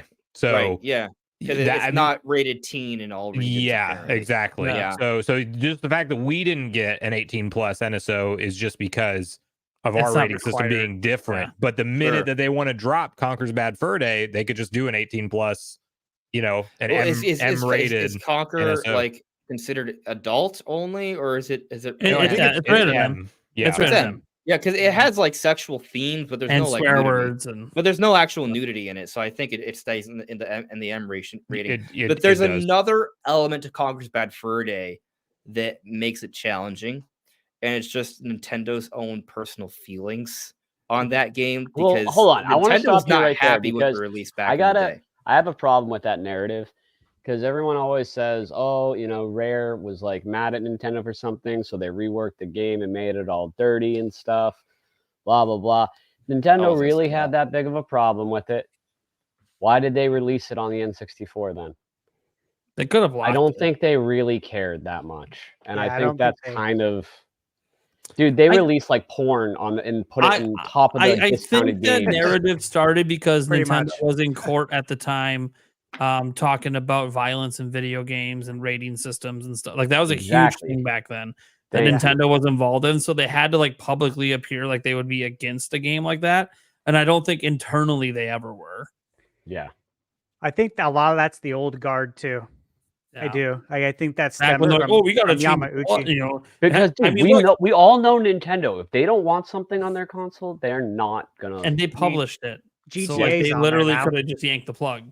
Like I never would have thought GTA would have been on a Nintendo console. Yet they got the GTA Yeah, they don't trilogy. care today, dude. There They don't- also, yeah. if you go on the Switch eShop, right? Speaking to your points, there's Yeah. a whole bunch of hentai games all over. That's the what I was place. saying. Oh yeah. yeah, You don't even have to Dude, we- search for it. Just go to Oh. like if you just go down pages, Dude, like you're Dude, gonna if we see. got, I like, was, when I AO bought games that going game on. that I was talking It's about at okay. the beginning, I was scrolling down and it was like one of the top 3 games on the on the great Best deals. sellers? You know, Oh, yeah, the no, deals, not the the best deals. sellers, the great Yeah. deals. It was Mhm. $19.99 marked down to $1.99 when we all know it should be cost 99 cents at Or they most. should just pay me to play. It's Yeah, crazy. I that's was one of my showing biggest that. pet peeves is when games do that. They like mark them down to the price that Yeah, they're really but worth. that to be fair, that is that's one of the greatest flaws of the eShop. The eShop has really bad discovery algorithms, so companies are doing that so they can actually have their games be found. I think they also need a rating system, like out of 5 stars. Like I want to know how other users feel. Yeah, About they had that their on game. Wii U. They had Yeah, I that was on gonna Wii say, U. that was a It'd thing be on- great if they yeah. brought that back. And the thing is, like, it can be done in a way where it's not going to be like hate, like, hate bomb. Like you can't hate bomb it, right? Like review bomb because But yeah. maybe you have to buy the game in order to put a star rating. Like if No, you don't have it well, downloaded here's onto the your thing, Switch, you dude. It's can't like do it. I'll be going on the great deals, trying to get a good deal on maybe a hidden gem or a game I haven't heard much of, and you have nothing to base it on. So you can see like a $40 game is on sale for $5, and you're like, oh, maybe this is cool. And all you have to go on is unless you literally go and do research. But when you're just impulse buying something, browsing the Switch eShop, that's how they get you. But like if you're on Steam, you immediately see all the reviews right away, so you can make a much better decision. Informed Decision. Yeah. Yeah. And I understand that a lot of that is me being lazy, but come on, that's how a lot of us browse the eShop, especially with No, they should totally do Discounted it. They should totally do that, and they should do like like the same way Amazon does like a verified review or whatever. It means that they purchased the game. yeah. You That shouldn't way even be you're- allowed to Steam review does it. that If you haven't too. purchased it. Yeah, there you go. Yeah, so it's a verified review section makes But all. I the think that's sense how in the Wii world. U was. Wii U wouldn't even let you drop a star Yeah, rating. if and you that's what didn't it own should be, because there's going to be people that are mad at a game and just review bomb it like that. Like we see But that if it's on happen your all the Switch time. already, like who's gonna buy a game just to review bomb it? Like that's Yeah. insane. No, Exactly. yeah, on a Dude, it's general like the sense, percentage of like people on a that mass will. scale. It's like the I don't know if people it'll that happen like on a mass scale. bought Colin Kaepernick jerseys just to light them on fire. Yeah, but you'd be it's surprised. It's like the people that same will. idea. No, there's people that will do it. It just won't be a massive Yeah, scale. It is Yeah. the same You know? idea. I would agree with Probably that. won't be enough to skew it. Yeah, Probably. the skew the millions that probably enjoy it and put good reviews. Yeah. Maybe But, you have I to mean, play it for a certain PlayStation amount of does it, time and- before you even And get all the of their option. first party games do way better on the Oh, yeah. PlayStation Store than Of on course they do. Metacritic. Of course, they Right. do. And it would be the same for Nintendo, but Nintendo is yeah. just weird and likes to have all Yeah, the that's the way it control. was on Wii U. Like all Nintendo games were like all 5-star. I don't think I saw one Uh-huh. like below 5-star. They're all rated 5-star. Even if look. It was, To be honest with you, love I could- Super I Mario could Brothers see- U, but like it shouldn't be 5-star alongside like Pikmin 3. All right, I'm just Yeah, saying. I could Yeah, see what's if going to happen way more is that Nintendo fans will just 5-star everything they buy. That's Yeah, first that's party what's Nintendo. gonna happen. Yeah. That's going to happen way more often than people review bombing it. So it'll balance Exactly. out even to the other end. Yeah. this is not something I'm sure we'll be able to prove, but I kind of feel like if they had a star rating system like this and it was available when Tears of the Kingdom came out, Tears of the Kingdom would not have 5 stars based off how much negative conversation there's been about this game from Zelda fans. I don't I know. bet it would have like a 4.5 or 4. Well, 4.5 is still awesome. Still awesome. I bet you Breath of the Wild might have fell to 4.5 over time. But I mean, I think most people There- here are on the Tears of the Kingdom love side. Steve, I don't know where you stand. Oh, absolutely. Okay, Love but it. so, but I guess my Love it. point is like since we're all on the same side here, right? To me, anything below 5 out of 5 stars is an insult to the game. There's So- enough Zelda people. I mean, I still see it in comments on some of the bigger Zelda videos, like that they just want traditional back. So I think it would get that either way. But Tears of the Kingdom was uniquely controversial because of the $7 price and people were calling it DLC. But all that silenced as soon as it came out. That's what was so funny about it. It's like everybody, so if it was verified purchases, it might dip down to like 4.5, maybe 4.7 or something if they do it like that. And I'm but- just saying this because I think a lot of the Zelda fan base is split on this. Like the Yeah. like the really core, like the purists. Dude, A good chunk of them are I like, still not- think not it's just a super vocal happy. minority that hates on it. But yeah, agreed. Yeah. It is feel that it is way more too. people than I thought. I will say that. I thought it was a lot less, and then I've They're very seen a lot loud. of the discourse, but yeah. They're Very very. loud. Here's the way I look at it. The game sold over 20 million copies at this point. Probably. So Way Ye- over, yeah. yeah, Almost certainly. there aren't 20 million people online bitching about it. Yeah. It's probably in the thousands, which is literally the definition of a vocal minority. Yeah. Most people that It's a love the game fraction aren't of going a online to talk about it. They just Yep. play the game, love. Like, give you an example. My fiance, she literally plays the game every day. She loves. It's like her favorite video game she's ever played is Tears of the Kingdom. You'll never find her online talking about it. Right. Again, Most people It's that like, play games don't go It's online like to the talk about customer it. service surveys. Yes. The only people that call in for them are the ones that mad. have a bad experience, Mhm. right? Yeah. You know what I It's mean? The so only people that misleading. leave Yelp reviews for the most part are the ones that are pissed off. That's how YouTube comments work as well, right? You get the positive comments, but sometimes it feels a little skewed because No, dude, the it's like negative we're ones full are more likely circle. to It's back to respond. that hate and Yeah. love thing. Yeah. That's how the world Yeah. mostly works these days. But People don't remember- speak up unless they Remember, have you something bad cannot to say. drive out darkness with darkness, only with light. You cannot drive out hate with hate, only with love. You're getting a Boom. little too deep right now. I'm mic not really drop. sure if I understand who. Dude, is no hating one's on ever the said that to me in my life, especially not an ex-girlfriend. stream. Never. So getting back to the First time I actual heard that topic, sentence. predictions for the Nintendo Direct. I want to throw it to Eric. You changed For my po- mind, actually, guys. I actually think Conker's Bad Fur Day can happen. Hell yeah, dude. Yeah. Hell I'm yeah. on. I have want one it to happen. question. I Hell forgot to yeah. ask. Is Banjo-Tooie on Switch Online? It's not, right? Not No. yet. 'Cause No, I think that would yet. be more likely. they can get that I too. think, Yeah, I absolutely. think that'll I come mean, over. Yeah. At Yeah, I this think point, that's I'm kind of absolutely thinking we're happening. eventually going to get most rare games. We got 3 already. I think more are coming for sure. The fact that we got Jet Force Gemini, it opened up the door for everything. Because Yeah. that's Right. one of the more deep cut rare games. And if that came over, I Sure. don't see a reason Because why. before you can make The the fact that we argument got that GoldenEye opened up the door to everything. Well, that's a I good agree. point. Yeah, that's Yeah. that's it even did, better. but you Yeah. could have made the argument that GoldenEye was like this one-off, right? Sure. And Banjo That's was true. like It was the iconic. rare blah, blah, blah. representative. Yeah. Yeah. Right. And then after Yeah. Banjo and GoldenEye, like everything else you could technically cast to the side. But yeah, with Jet Force is like a huge sign that, you know what? Because that's like it's That's a good. great rare game, but it is just one of many great rare games. Mhm. So I 100% agree with you. Like, I Yep. personally coming. believe Microsoft really wants to do business with Nintendo. But yeah, In Phil any- Spencer in said any- he they like any making way they deals. can. Phil Spencer, said he wants to. It's his career move to acquire them, so he Yeah, wants to he's play making Smash deals. as long as He's possible. spinning deals. He's opening that IP train. Nintendo, what do you want, baby? He's trying What to do you wine want? and dine And Nintendo. not even based off like the recent stuff that's came out about, Microsoft maybe going third party, maybe not, that whole talk, because that's something too. But like he has an affinity for Nintendo. He really, Oh, I Mhm. truly believe he loves them as a This- gamer, This and is he what wants Phil to work should with do. them. Phil should be like, look, you want the rest of the rare games? I got you. You make one promise, Nintendo. Master Chiefs and Smash. Period. Period. Be a good That's move the too. exchange. that And then feels everyone like ends a- up happy in that kind of that case. feels like a win-win. Yeah, right. It is a win-win for It's a huge everyone. win. It's kind of surprising it Yeah. didn't happen Because Phil to be Spencer honest. said he wanted it in Yet. Smash while there was DLC Yeah. going Yet. on. Yeah, And it never happened. Yet. That's right. Can I speak on Smash for a little bit? Actually, we've been out of Smash cycle for a bit, but it's actually really interested me thinking back on Smash because this is me somewhat tooting my horn here, but I did technically have someone that told me. I guess I had a source that told me that Banjo was coming to Smash, but I completely forgot about it because it was like a year because it took a long time for it to happen. But Banjo-Kazooie came to Smash Brothers. I was like, holy shit, like. It happened.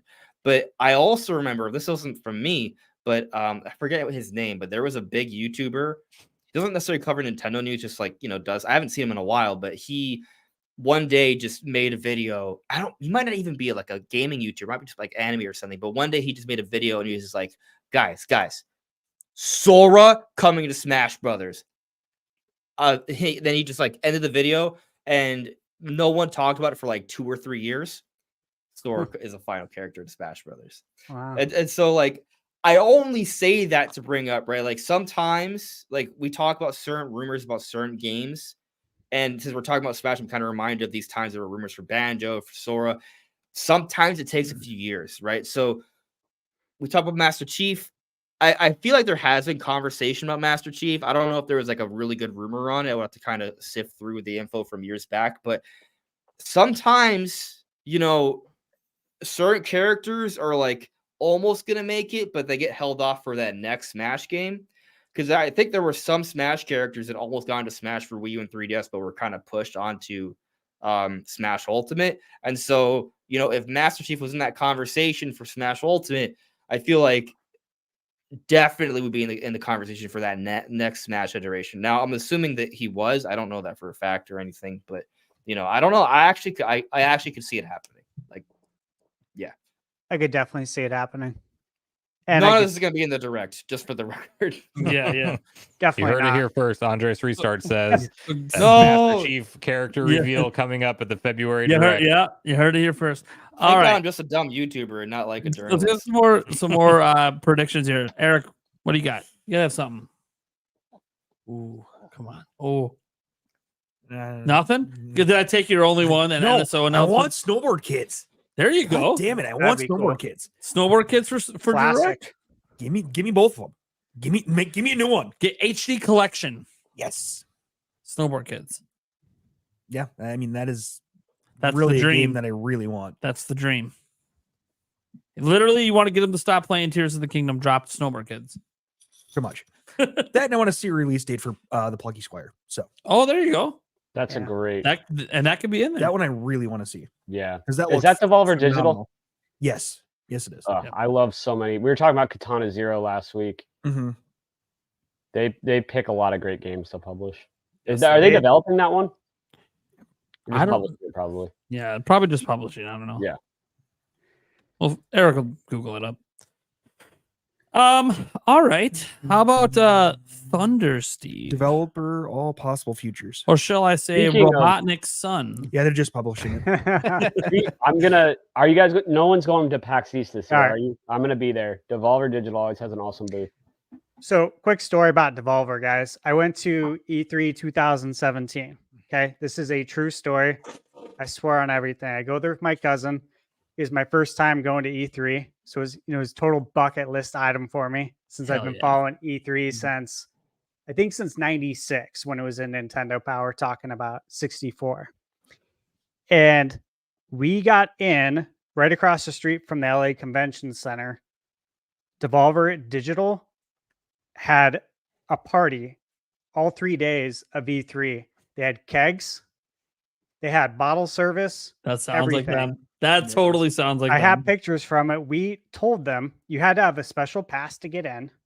Sure. I told my cousin, I said, I'm just going to walk through real quick and act as if, and then I want you to yell my name where security is. I'm going to wave you in. And I'm just going to see if it works. What's the worst that could happen? They kick tell you us out. to leave, right? Yeah, Who yeah. cares? So they didn't. And our cover the whole time, when people asked, like, what do we do in the industry? We told them we work for the ESRB. And we're the only single guys that work for the ESRB. So they sent us out here to E3. And we partied with them 3 days straight. The kegs never ran dry. They were always tapping new ones. It was so awesome. And so that was like my E3 experience. Dude, you were The like, main thing was Dude, you partying got to with live them. like a Awesome. dream, man. Dude, no, it was you were so like cool. you're like the Leonardo DiCaprio in to Catch Me If You Can. Yeah, catch me if you can. Yeah. Yeah. Dude, Kind it of, was kind the of that best. with a little wedding crashers action, getting in on those parties. Yeah, Hell yeah. it was the best. We did it right, but I had to share that. They are all really, really cool, down to earth. Okay, predictions. So I got a handful here. You guys just want me to like? Yeah. All right, here Throw we 'em out go. there. Let's go. Sure. Okay.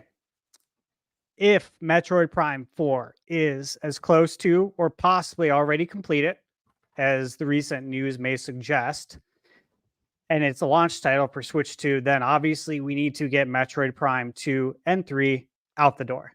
Because as we know, like Metroid's never sold as well as probably we would have liked it to. And Nintendo really needs to make sure that they get these games out and build that hype accordingly so Metroid Prime 4 can succeed.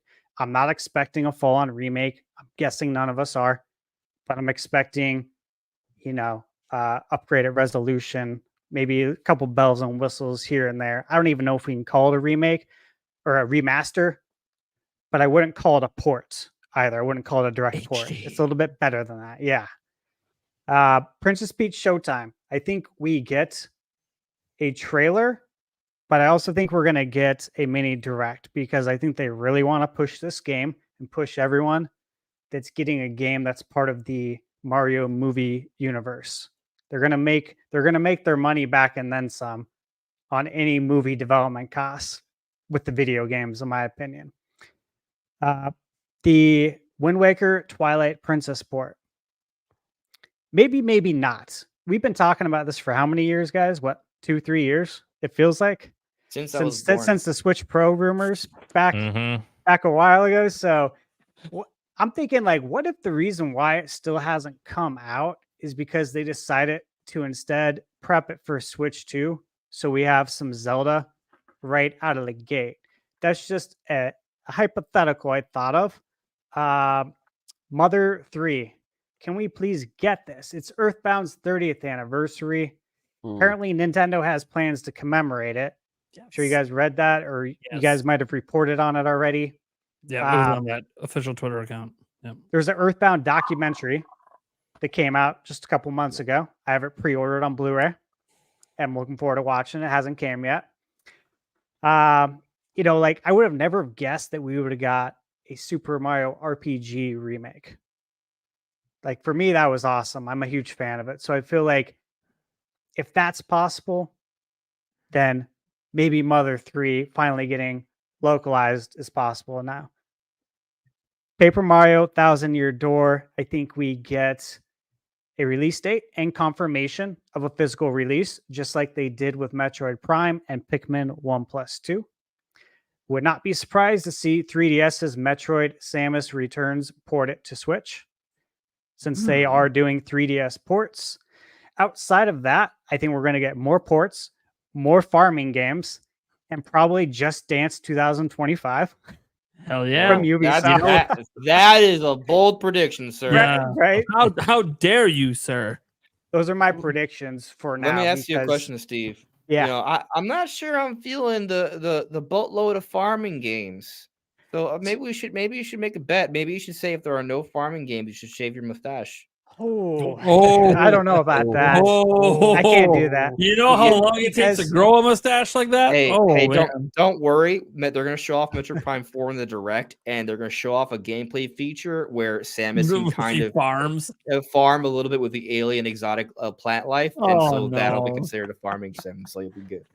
It's true though. They may don't actually make that bet. You're probably going to be safe, but even if there's a 1% chance you're wrong, he's not don't putting take the the risk mustache on the line. I'm not making the bet at all. Don't do it. And now that I think about it, they announced on it. so many farming games the past couple of directs. I don't know if they have any more, to be honest with you, now that I think about it.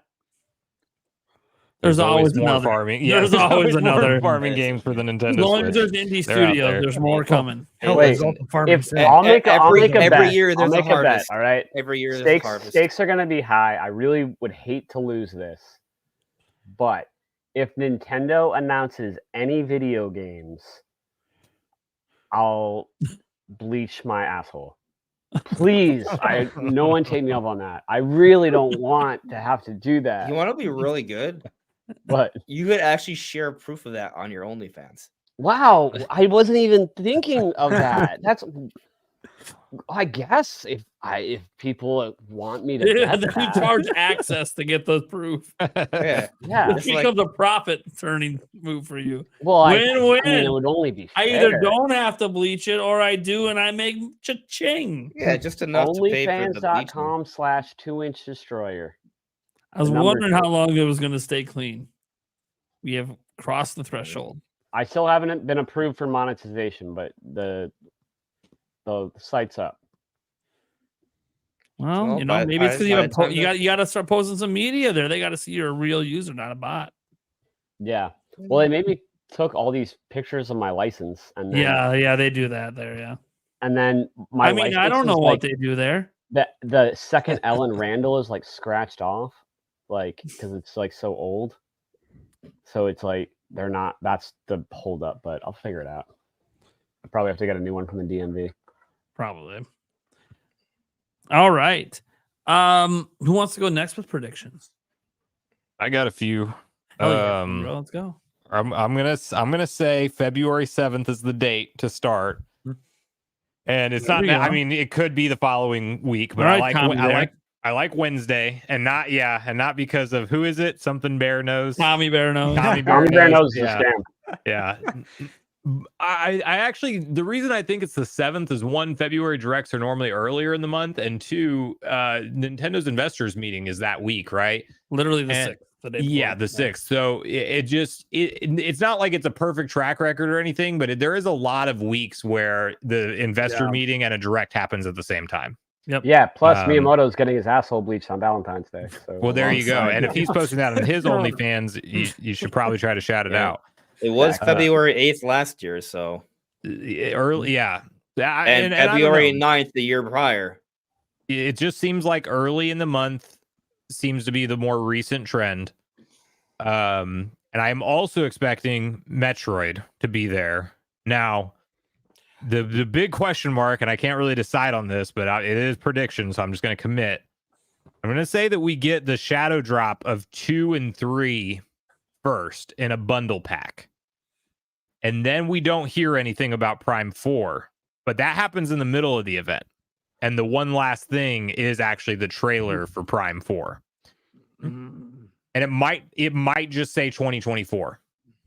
But we will get a shadow drop of Prime 2 and 3 as a bundle pack. We'll get a physical release date a couple weeks out, same way as Prime 1. And then it'll be Prime 4 will be the show closer. I hope that's what happens, but I'm very on the fence of whether or not we see Prime 4 at all. It might just be another, now Metroid Prime 2 and 3 are playable on the Switch, and then they don't mention Prime 4. That could totally be a possibility too. I think either way, that's a win, though, Yeah, same. because you know Because- it's coming. Well, yeah, that's what, and I said this in my today's Metroid Prime 4 video with the new news that came out from Super Metal Dave 64 and Andres. I know you made a video on it too. But in my opinion, the marketing cycle for Prime 4 started with Prime 1 remastered. Agreed. You know, they did not bring that back just for funsies. They're getting the Metroid fan base accustomed with the fact that they're about to have a 4th installment, you know, and you have to have an easy way to play a 20-year-old game on the current console. So I think they do the same thing with 2 and 3, but they're shadow dropped. And I do think, I don't know this obviously, but I buy into the rumor because Jeff Grubb was the same guy who said Prime 1 was coming this whole time.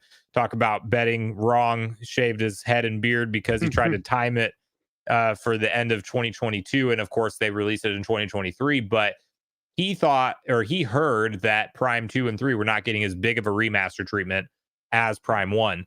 So I also think that they will look something more like the Pikmin collection, where it's just an HD upres. It's still going to look great, but I don't think it's the reworked lighting engine. I do think though that they'll carry over the control, like all the control customization options. I think it'd be weird not to do that. Yeah. And then I think honestly, most of my predictions are that it's going to be a smaller direct in general. I don't think we're going to hear a bunch of new game announcements. We will get maybe some more ports and remasters, and I'm hoping for Wind Waker and Twilight Princess, but I have zero expectation of those actually happening. And I also wonder, because I think Nintendo could do two things with them, because they could either make them like the good, like the really great, let's finish out the Switch's life cycle with some banger Zelda games and everybody's going to go buy these. Yeah. Or they could save them for here's your Zelda to play on the Switch too. And I don't know which route they'll take, honestly. I think it's kind of a coin toss on either one. So if they were going to put them out at the end of the Switch's life cycle, I think they'll be at this event. But if they're not, I'm almost open to the idea that it's not like we get the Oracle games remastered, or Minish Cap is getting, you know, some other 2D Zelda game is going to get a Link's Awakening treatment. I could see that being the other path instead of the Wind Waker Twilight Princess. And then I think, great. Yeah. Yeah, I'm fine with however they do. If it's Zelda anything this year, early in the year, I will be thrilled. But I do think we're going to get something Zelda in 2024. I feel pretty confident about that.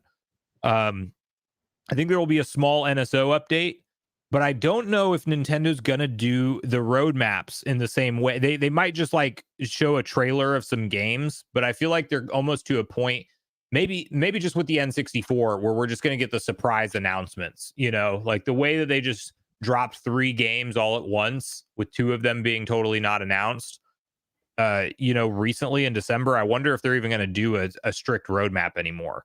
But I do think NSO will be mentioned at the event, but I'm not expecting any new consoles to be announced. I don't think we get any kind of new consoles until next gen at the soonest. But then I think it's going to be a lot of updates on existing games. Paper Mario Thousand Year Door gets a release date. Luigi's Mansion 2 HD gets a release date and more in-depth look. We're still going to get that final marketing push and maybe even deep dive of Princess Peach Showtime. And it might feel like more on the side of a smaller direct from a first party standpoint, other than those potential Metroid updates. Because I think that they're just wrapping up what's in development for the Switch. And then hopefully by summertime direct, June, what would normally be their big E3 direct, they have all of the big announcements because they've already talked about next gen console hardware. That's where I land on it, but we'll see. Yeah, I think I'm lining up with that too. I could see all of that definitely happening. Part of me would rather have Zelda if it does come out, the twin pack Oh yeah, we've dreamt of. If it does come out, I'd rather see it come out at this point on, Switch 2. I think everyone's ready to transition. Just because everyone thinks it'll be a twin pack, I think they'll do it one at a time. Jake, that's funny. Totally. I literally was going there because really? I was always in the mindset of a twin pack when it was tied to the rumors of the 35th anniversary celebration. Right. But as soon as that didn't happen, I was kind of like, gosh, will Nintendo really do this with Zelda? Like, if there's not like an anniversary to say this is why you're getting all this, like Mario 3D All Stars, for example, if there's not like some kind of anniversary to celebrate, the Nintendo move is totally to release them 6 to 9 months apart from each other, maybe even a year apart from each other, and charge you 60 each. Yeah. I mean, I could totally see that happening. I could see them charging like maybe 50 each. Maybe 50, yeah. Mm-hmm. But like, yeah, I could. They seem to like really take those rumors personal. Like they Jeff Grubb look bad. Like, I don't know. So I could see them, even if they were gonna do it as a twin pack, they're like, all right, you know what? We're gonna do this next generation, and we're gonna do them one at a time because fuck you. Well, what was it? Wasn't it Kit and Krista or somebody was saying that Nintendo definitely pays a lot of attention to the kind of online talk that goes on? So I do wonder how much. I don't think that they shift massive sure your plans. Asshole is naturally nice. Okay, I'm sorry. I don't foresee them like actually shifting big business plans, but I could see them like if it's something small and there's all this hype around it online. They seem like the type of company that's like, let's hold that back 3 months. Has anyone ever noticed that Nate and Eric look super alike? Yeah, that's wow. Hey, give me a moment. For some uncanny. reason the software changed our audio sources, so when I went to fix it, it messed the camera up. So just give me a bit. Hey, what they charge for Metroid Prime remastered? Was that $40? $40 American dollars. So what if it follows that same formula? Like if Paper Mario Thousand Year Door comes out at $40, I'm gonna tell you right now that's not expecting gonna Wind happen. Waker and Twilight to be 40. Zelda and Mario will always be higher, though. Let me explain an important difference here. So Metroid Prime Remastered is a remaster, right? Has no actual new content. It is definitely a hell of a discount. I agree. But I also, that's a good point that Mario and Zelda, they're always going to try to maximize sales with those IP. But also, Paper Mario Thousand Year Door is not just a remaster. It's a remake. It's literally a new art style. We've already seen like change geometry in the game. We've already seen literally new characters in the game already as well. And so there may even be new content on top of that. So, did you make a video about that? I did. You did. I watched it. That is a good point. So like, yeah, Paper Mario 1,000 Year Door is gonna be a full price $60 game. If Mario RPG is a full price game, Yeah. the Paper Mario 1,000 Year Door is definitely gonna be a full Yeah. price game. So it's definitely a little different. That's not gonna be $40. That would be a hell of a deal. That'd be a steal. Oh, I would love I mean, it. heck, if Prime Nintendo did Remastered every at port a $40 is a remaster. hell of a steal. You Mhm. know, Yeah. it's actually weird. That's like the only game that's 40. Like even games that should be $40 from Nintendo aren't. Like Yeah. How that's much was just Skyward one Sword exception. when it came I out? think 60 they bucks. really 60 want bucks. Metroid to sell a lot more than it does, and I think Metroid Prime 4 is going to blow everyone away, and so they're doing things like that to try to Yeah, just get it hyped up. They really took their time, took really good care of that remaster, and it feels like there could be a reason for that, you know? Agreed. yeah. Sure. My only issue with Prime Masters is it didn't market it. Like they should have marketed to that game. The Shadow Drop, it was like, Yeah. do you think that was to its detriment in sales? Like, I mean, do. I think the mean, Shadow Drop helped. I don't know, because we always get excited when Nintendo Shadow drops something, especially something big like that. So I think it might have helped, but I don't know. The thing is, like, how often do our big things shadow drop? I think it's the biggest shadow drop we've ever seen. Yeah, Like, it's Yeah. usually it's normally something that's small. why it was so exciting, and that felt Mhm. intentional. Like they But wanted. I guess it to be the biggest. so. The reason why I think it was to its detriment is because the game hasn't even sold 2 million. Like it's like barely over 1 million from last we heard, and that's I think pretty bad.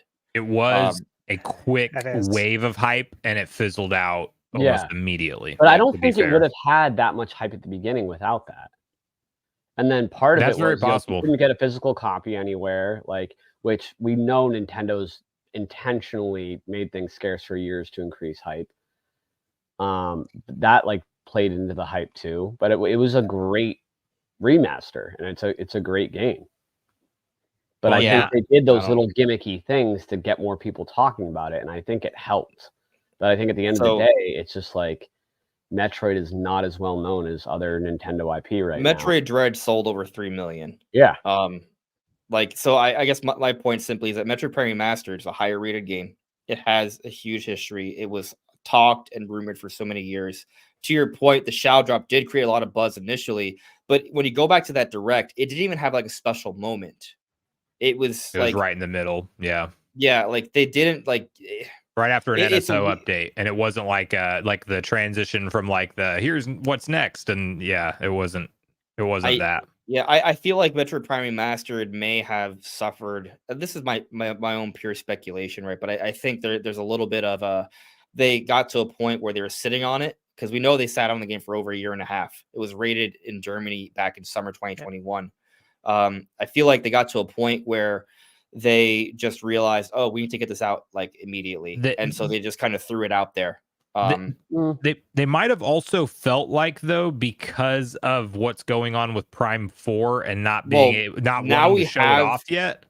They might have felt like shadow dropping was the only option because they how didn't even many want to fans are mention going to it. just comment on every single trailer Sure. leading into the release. Well, what's going on with 4? Yeah. What's going on with 4? Because we were They just kind of couldn't- in shock. Yeah, they whenever couldn't it tell dropped. us. It's weird they couldn't tell us, hey, Prime 4 development is going well again. They did that when they showed off Right. Metroid Dread. They didn't do it for Prime 4. For Prime Remastered. So that is odd to me. But something that is interesting, right? Going back to the rumor that both Nate and I reported on last year of the game being in playtesting since early last year, we now have essentially confirmation of that because we now have job postings of Retro Studios staff or people who are contracted to work at Retro Studios of playtesting since March of 2023, which coincides literally our reports came out in March, right? So Prime Remastered came out February. And so if they started playtesting Metroid Prime 4 early last year around March, they knew that the game was going into the finishing stages. So it kind of, considering that they were sitting on the game for a year and a half before that point, it does sort of suggest that the reason they put out Prime Remastered then is because they knew Prime 4 was entering its final stages. And so you look at the density of games that came out during that period of time. Prime Remastered came out within a week of Kirby's Return to Dreamland Deluxe. We had Bayonetta Origins in March. We had Fire Emblem Engage in January. April had Xenoblade Chronicles Future Redeemed, and also Advance Wars 1 to Reboot Camp, and then it was Tears of the Kingdom. That was a very dense period. Yeah. And so that is kind of why I sort of think that they decided they need to do it then, because maybe they do have to get. The plan is to put out Prime 2 and 3 maybe early this year, and then lead up into Prime 4. And so they just thought that was the only time to do it, and maybe it snuck up on them. I don't know. I think I understand you guys think that it benefited it, but for me, selling 1 million, a game that was one of the highest rated games of the year, the pedigree of Metroid Prime. Yes, it's a remaster. I do think that does impact sales, but I just think it deserves to sell more than 1 million. It's just odd to me. Yeah. Yep. So, and anyone think? Like, I gotta throw it out there. It's a Nintendo Direct, and they have broken the seal. Would they dare announce a Pokemon game at the Direct, or would they wait for the Pokemon event? Pokemon event's gonna have it. So I don't think Yeah. so. I think Once Pokemon it's shown off, Then like future. Yeah, Direct. a more in-depth look at it. But Pokemon Day is not until after the supposed Direct, more than likely. yeah. Okay. I was just throwing it out there because like they broke the seal. They used to be they That's never. true. No, They yeah, would for never do sure. it. But I think they're gonna save the announcements for the Pokemon Presents. And just like a good example of that is what at the last Pokemon Presents, we got the NSO games. Like, you know what I mean? Like Nintendo didn't even announce those on their own. They Pokemon announced it at their Presents. So even though they have kind of done it a little bit differently, anything that's a new Pokemon game reveal, I think it'll be saved for the present or the Pokemon Day Presents. Yeah. So I want to talk about I don't know if it was about to become a prediction, but it may be changing now. So I've been kind of talking about maybe us getting a Direct Mini instead of a normal Direct. And that's because I was kind of looking at the lineup of games we already have, right? We already have of January through March, right? And then after that, assuming we get like a Switch 2 blowout in June, and Switch 2 comes out, say September, as what we sort of think right now, then they don't really need to tell us that much more because we already know about Luigi's Mansion 2 and Paper Mario 1,000 Year Door. And so they just need to announce a couple more games and third-party stuff to get us to that point. And so I kind of think, well, then you kind of only need a Direct Mini for that. You don't need a full-scale Direct. However, recent happenings with the coordinate thing that Paul Gale seems to have posted kind of stirring the pot a little bit more on this Metro Prime 4 situation. Also, the whole next-gen Dreams project and them taking off Retro Studios, and it seems like Nintendo's covering something up there maybe. Like, that is kind of... I mean, I think we're going to see Metro Prime 4 soon. I'm not sure if it's going to be in a Direct, but kind of thinking on it, if Prime 4 is going to be a cross-gen title, I kind of think it makes sense to show it off. I think there's a school of thought that you show it off first before announcing it as a cross-gen title. Like, because you look at the Twilight Princess and Breath of the Wild situations, those games were hyped for their Dude, I think you first. have to acknowledge it at the next Direct because it's literally becoming a Silk Song situation where every indie world or whatever, no one cares about anything because a lot of people think the game's canceled Silk Song the whole time. Yeah. Yep. And it's going to be the same thing with Nintendo, especially if this is going to be the last Switch only Direct. Like, no one's going to care about it. They're just going to be spamming Metroid Prime 4 the whole time. Right. And sure, if there's other big announcements, like people will get excited for those. But if it's stuff we already know about and it's just a release date, or if it's like kind of like lesser known stuff, Small remasters. Yeah, like just say something about Metroid Prime 4 at the beginning so everyone can, pardon my language, shut the fuck up about it and we can enjoy the Direct. Did you just say pardon my language on my podcast? Well, I mean, I normally do it in like a jokey way, but I was like, you think they would open the Direct with Prime 4? Pardon my French. You better shut your mouth before I fuck it. Opening of the Direct would be epic There we with go. Prime 4. But what's crazy about that, they open the Direct with Prime 4. How the hell do they close it? What do they have left? It's got to. I think it's got to they be don't the have show to closer. do a full. Like, I just think some kind of acknowledgement. I actually know how they could open with Prime 4 and then still close strong. Okay. Twilight Princess Wind Maker HD. Yeah, that would do it. Right? Yeah, That would work. Point, yeah. That would do it. Right. Or you swap them, right? Like if those are the announcements, yeah, That's true. If they had announced that at the beginning, No, people would shut up too because it'd be like, oh, we got something that we really want. Something that we've been Yeah. clamoring for years. That's right. actually a good idea, Andres. I got another one too. Yeah. They showed a remastered logo at the beginning, just a remastered logo, and then at the end they come back to it for Metroid Prime 4. I and want it to show be known a for blow up. everyone that watches this podcast that if Nintendo does that, if they open with Twilight Princess Wind Waker and close with Metroid Prime 4, it is literally confirmation that Miyamoto bleaches his butthole. Yes. Also, that Switch Juice is coming out like really. If soon. I've ever Mhm. gone viral for anything, I hope it's this. Oh boy. My goodness. So Jake, were you trying to indicate to me you'd like to get some predictions in there, buddy? Oh, what makes you say that? I'm just saying. I was like, oh, we have a little private chat behind the scenes. No. So, guys, I was supposed to head out at 11, but I got here a little late, which made the podcast start late. Out of character for me, but so I was like, okay, I'll stay a little late. But we started this topic at like before 11, and I've just been. I typed in the chat.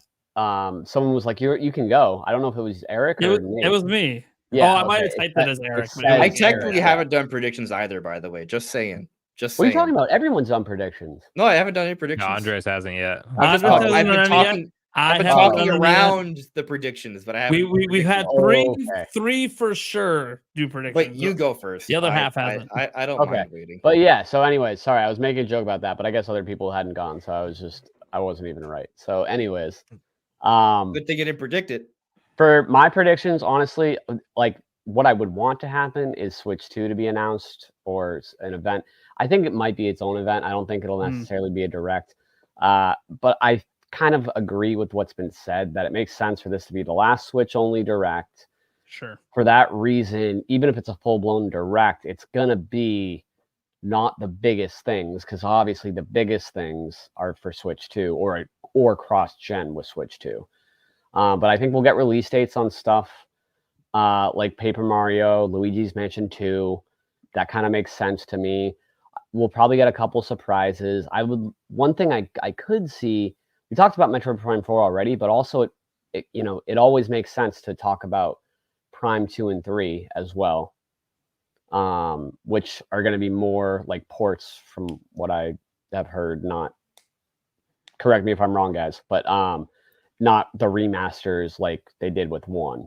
Right. So I think that would be something that kind of makes a lot of sense too. And then we might see some cool stuff from third parties too, because there's always some good swan song titles from companies who have maybe been working on years for something for the Switch, not for the next thing that's optimized for the Switch. So I'd love to see something like that. My dream game to come out for Switch, which would never be announced at a Nintendo Direct, I think it would be announced at the Dragon Quest events, but Dragon Quest Builders 3 probably never going to happen ever, but that's the one game that I want more than anything. So that's pretty much my predictions, and I'll stay for a couple minutes to hear yours, Andres. All right, so I guess it's my turn. Yeah, go for it. I don't And even then know. Sombro, Trey- I'll stay for you too. He already did. I went already. He already Okay, went. you Hey, and thanks for Thunder letting me went. know that you Yeah. listened, though, Jake. I Eric, appreciate Steve, and Sombro. Well, I thought I even stopped went to the bathroom, and I thought you went, but I also thought Andres went, so I was confused at what counts as going. No. Yeah, no, it's all good. We went a lot. We did a lot of back and forth talking around each Yeah. other's predictions. I so mean, that it's a makes sense. podcast. We're having a discussion. I think Yeah. I think it's better to have a discussion. yeah, I than just agree completely. Listing off. I mean, listing off, sure, it's not bad, but Means we got a good flow going here. That's what that means. exactly. But I'll say one thing. I'm gonna be safe here. I'm gonna actually. Is it even that safe? I'm gonna predict that Paper Mario 1,000 Year Door has new content, and we're gonna see. We're gonna get a release date, new content, and I'm gonna be wild. I'm gonna say it's gonna be I haven't played 1,000 Year Door from beginning to end, and so that's one of the reasons I'm excited for this remake. But I kind of do think that they're gonna add like a new content. I think what they're gonna do, you talk to Luigi throughout the game in the hub area, and he tells you of his own quest that he's been doing. He's like saving Princess, like I don't know, like I forgot her, like she has is it Eclair, Princess Eclair in the Waffle Kingdom, and so I kind of think that when you talk to him, it's going to be kind of like playing like submissions you actually get to play them instead of just hearing text. And so that'll be kind of like the new content in the game. There might be a couple other little things, but that's what I'm kind of thinking. So something about that. I think we'll get a date. I think it's going to be sooner than expected. Maybe not first half, but like definitely like way before September. Before September. Luigi's mentioned too. I wouldn't be surprised if they lied and it's not summer and it's like May or something like that. Beyond that, Splatoon 3, we're gonna get a date for that. I bet that's like an April release or maybe even sooner. Those are obviously all safe predictions, right? Well, I don't know. Maybe the 1,000-Year Door one's a little bit of a reach, right? But we'll see. It's a prediction. Tommy Bear knows. Yeah. That's literally one of his. Yeah. And I don't want to. I'm scared to say this, but I'm gonna reach out to Paul Gale, but maybe it's time to get back into the belief train and predict, because like, dude, hype irresponsibly, man. That's what we do. I actually didn't predict Metroid at all for the September Direct. I was like, not even like 2 and 3. No, I said maybe, like, but I wasn't like committed to it. I gotta double check the record for 2 and 3, but Prime 4, I was definitely like, guys, after I got burned in the summer, I'm not ready to predict Prime for a little bit. And so I guess I'm kind of thinking, when I kind of factor into the recent happenings, maybe it does make sense to showcase Prime 4 now before they announce it for Switch 2, the same way we had Breath of the Wild and Twilight Princess in mind beforehand. Because also you want the Switch user base to be excited about the game as well. Especially if they're saving 3D Mario for Switch 2 at a big direct reveal. Do you want to do 3D Mario and Metroid Prime 4 at the same time? That's another good point. Yeah. Like confirming it's cross-gen with a visual update is cool, but that being like the secondary update on the game makes sense, especially when 3D Mario would be the big reveal. That's a good point.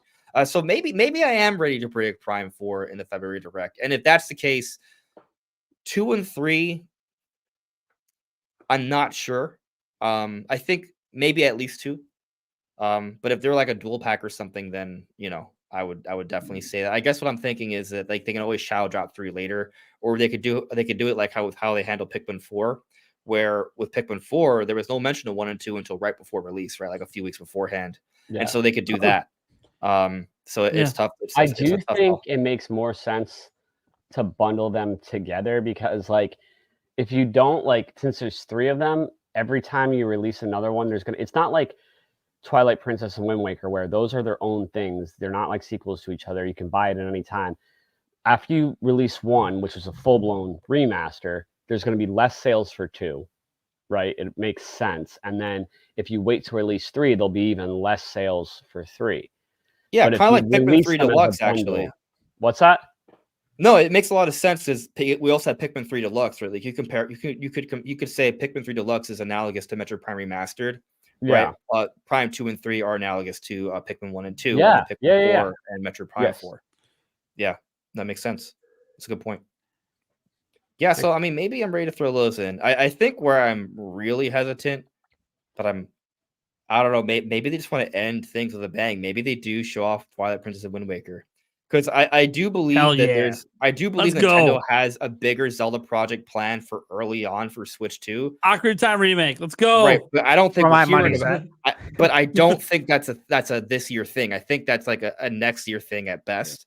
And so that's why Twilight Princess Wind Waker this year, baby. Let's go. Right, exactly. Yeah. So and it's one of those things. New top-down Zelda. Let's go. They could announce that. All the Zelda. That would be awesome. Yeah. They won't have to wait for a new system. I'll simplify it. I'll say something Zelda, because I actually think it's possible we don't get Twilight Princess Wind Waker, we get something 2D instead. But Zelda always pops on social media too, so it'd be a good attention grabber for him.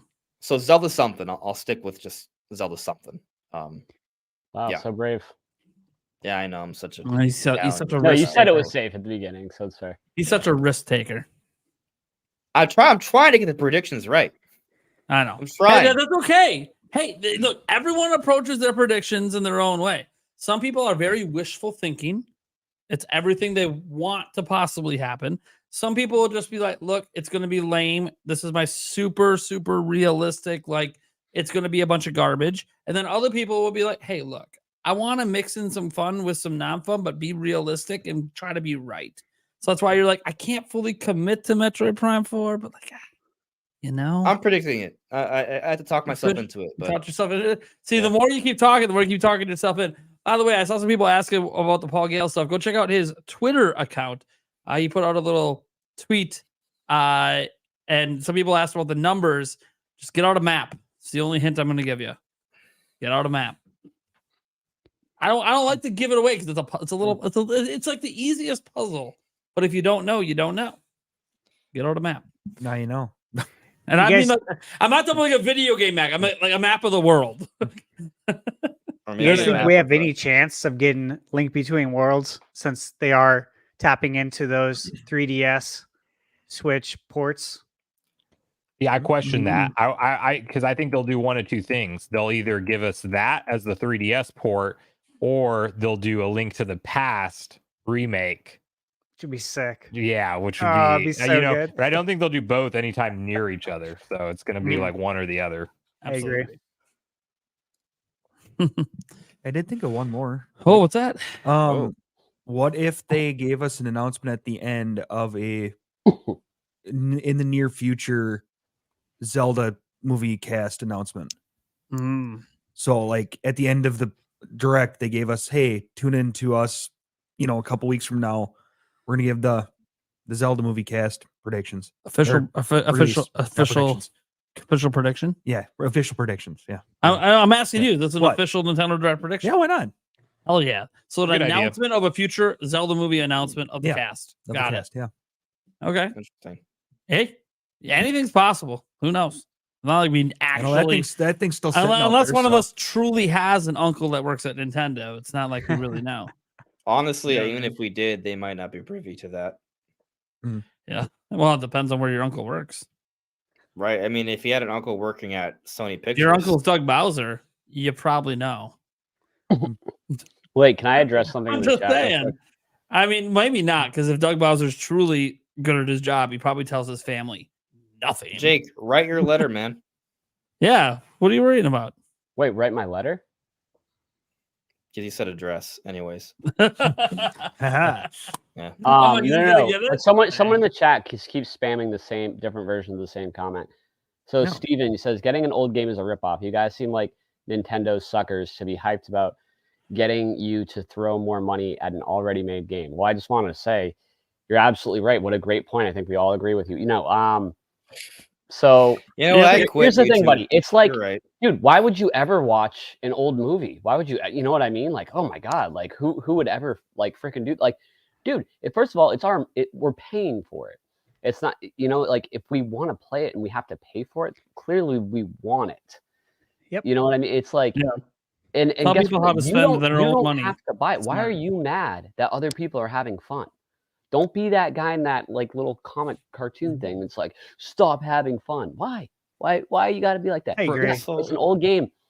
Some Not of all- the not games every- that are not remastered, everyone Why you would plays you like those buy, games Nintendo some is either. the only don't. company that does this, by the Just way. like you have games that Everyone's you like doing it. that I probably wouldn't want to play or buy. It's weird. I'm mad because we're getting both, dude. We're getting new stuff and old stuff. It's okay to have both. There's enough room. We're also at the end of a generation where you have to recognize they're saving a lot of their best new games for what's next. Like you have to recognize it. Nintendo, Dude, you know what they calling me used a to do? Nintendo They used to fanboy give you when Paper all Mario Naughty Color Dog, Splash, dude, and all that was Naughty your Dog that was does it for the whole is year. remaster games that are like 2 years old. All right, so don't call, and I'm a PlayStation guy, kind of. You know what I mean? I mean, I like Nintendo and PlayStation a lot. I'm kind of been bred an Xbox hater. That's fine. Just Two-timer. there's not a might lot be of going third exclusives party there anyways. that resonate with You me. should become a these days. three-timer. But like that's what I'm saying. But Steven, I Yeah. have no qualms with you. I'm sure you're a good guy. We're just talking about video games, so don't take it personally. But you did just repeat that a lot, so I just wanted to acknowledge it. That's like, hey, Make sure that we recognize. in a sentence, don't yuck my yum. All right. Well, now I'm all about the remasters. I've bought the Back to the Future trilogy on VHS, Ooh. Oh, nice. DVD, Blu-ray, and 4K. Nice. Me likey. I would Yeah, also nice. But, say it's the Very same sick. thing, right? Here, it's similar talk here. We all And know Nate it. is actually someone that doesn't like to play games that he's played before. A lot of gamers do like to go Very back common. and replay games. But yeah, you're right. Like Steven, like Nate would agree with you in the sense that Nate would be excited for remasters of games he hasn't played. But if it's a game he has played, he wouldn't personally buy it. But that doesn't mean he's not happy for the fans that do want that, you know? from Unless a it's Zelda, logic-based I perspective. always buy remakes of Zeldas. I don't always play them. Yeah. But I Right. do get Zelda the bad. sentiment of being mad that they're dedicating resources when you think they should be used for new Sure. projects. But I don't think that's really the case. I think if they They're weren't doing usually hiring other remasters, companies. there would be other things that this They're company would be generally doing. outsourced. Yeah, they Yeah. have different teams working on them. Exactly. Also, real quick, Their from a all-star logic, players are making new games, or they're making remasters that are completely change what the game was originally. I would argue that the Switch, in general, you can make an argument that it makes more sense to do more ports and remasters for this particular console than any other Nintendo console, just for the portability factor, both directions. So if it was a 3DS port, you could only play that in handheld before. Now you can play it docked on a TV.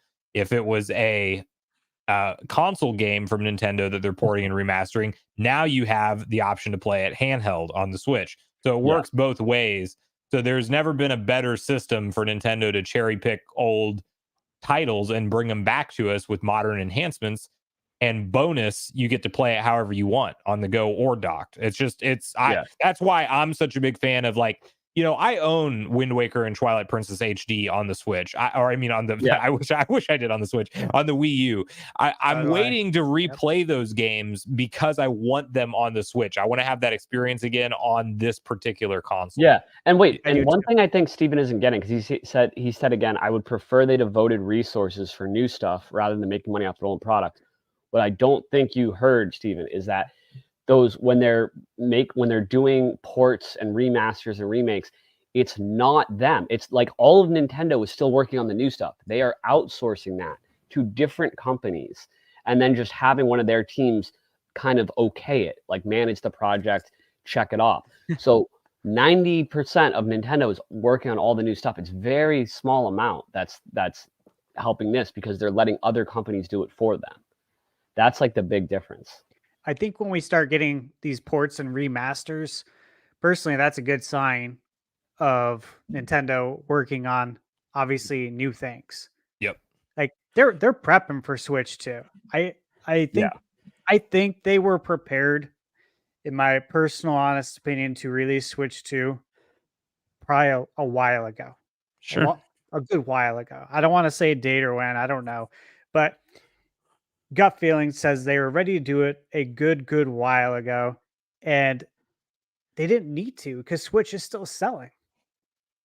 So I think they've been prepping for sure, and that's why we're getting all these remasters. Like, you got to know that this is a good sign, because that means we're going to be getting a lot of great stuff at launch, in my opinion, because they're going to need to convince people to jump over.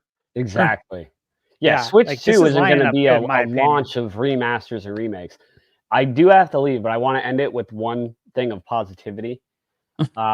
First of all, you can find me at onlyfans.com/2inch destroyer. There's nothing more positive than that.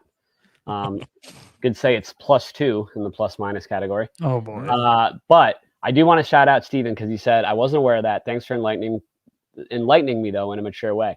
And first of all, I was kind of a dick, so you didn't have to say that, but that was nice. But also, like, dude, Steven's the man, because how many times, like, does someone, like, clearly he was just passionate about, like, wanting new Nintendo games, right? And that's a positive thing, and we all agree with him there.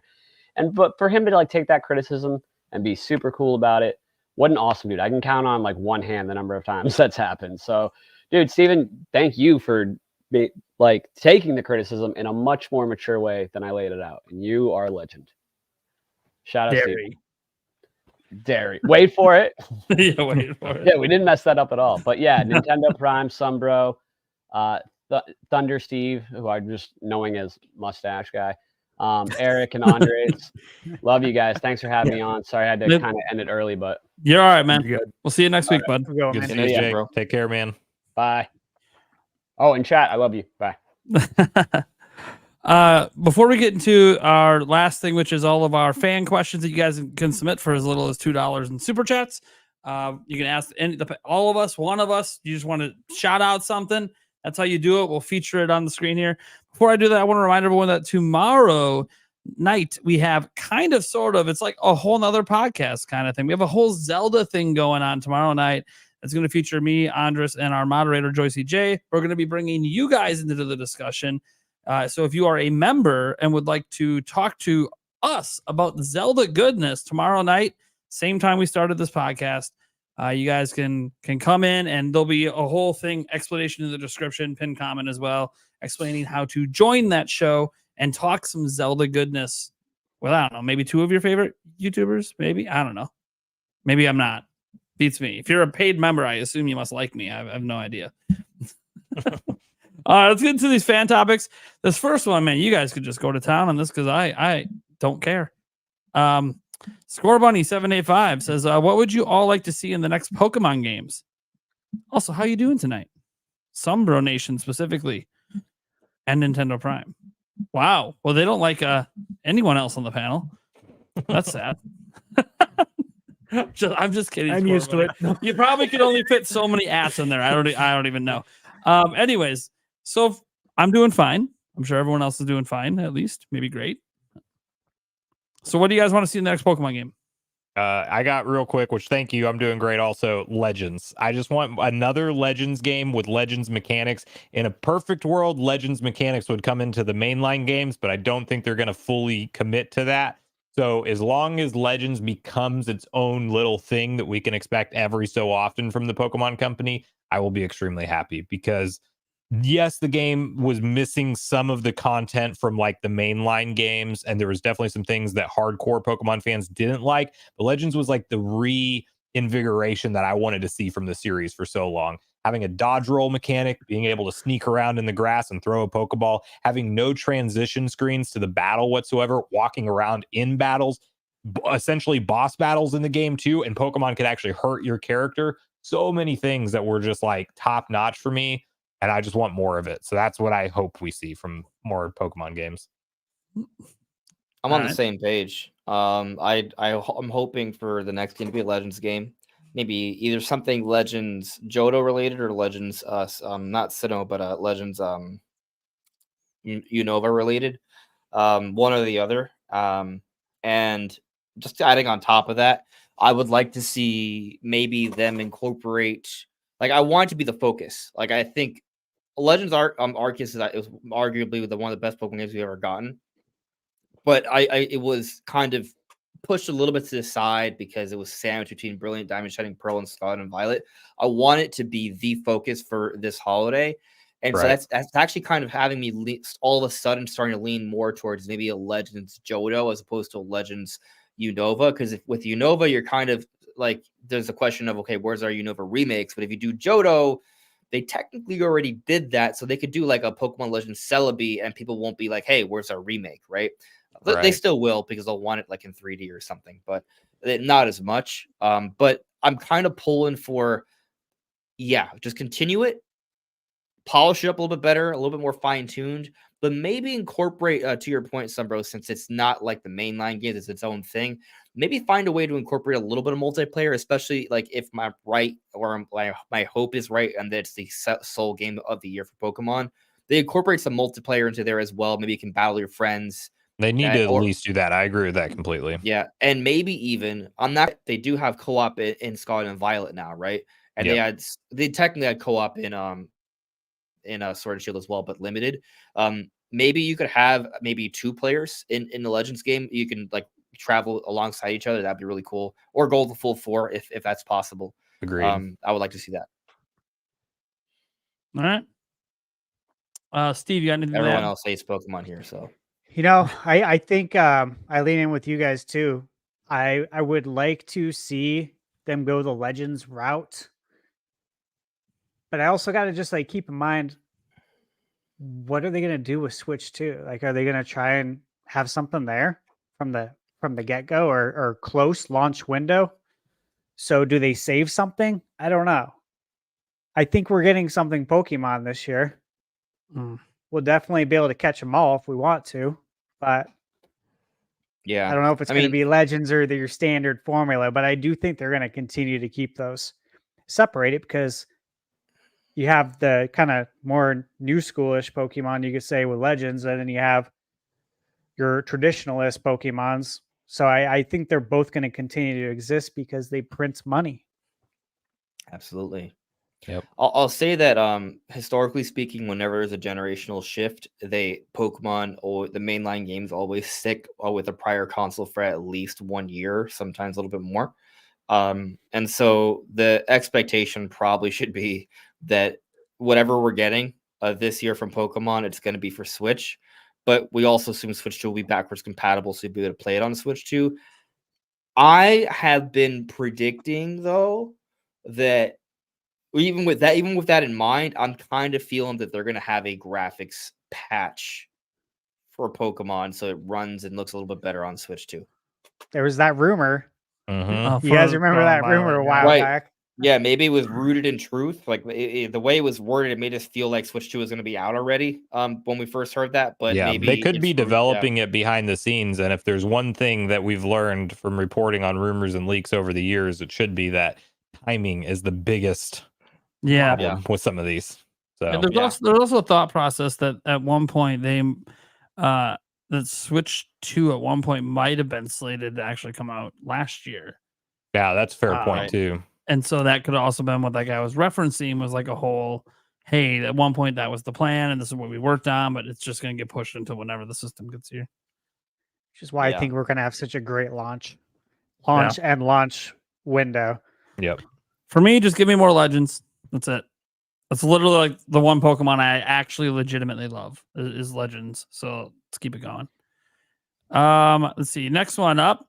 I don't know if this has any relation to Sombro Nation, but we have Sombro Joe. Yeah, that's my real life buddy. Yeah, gave you guys a very brief backstory.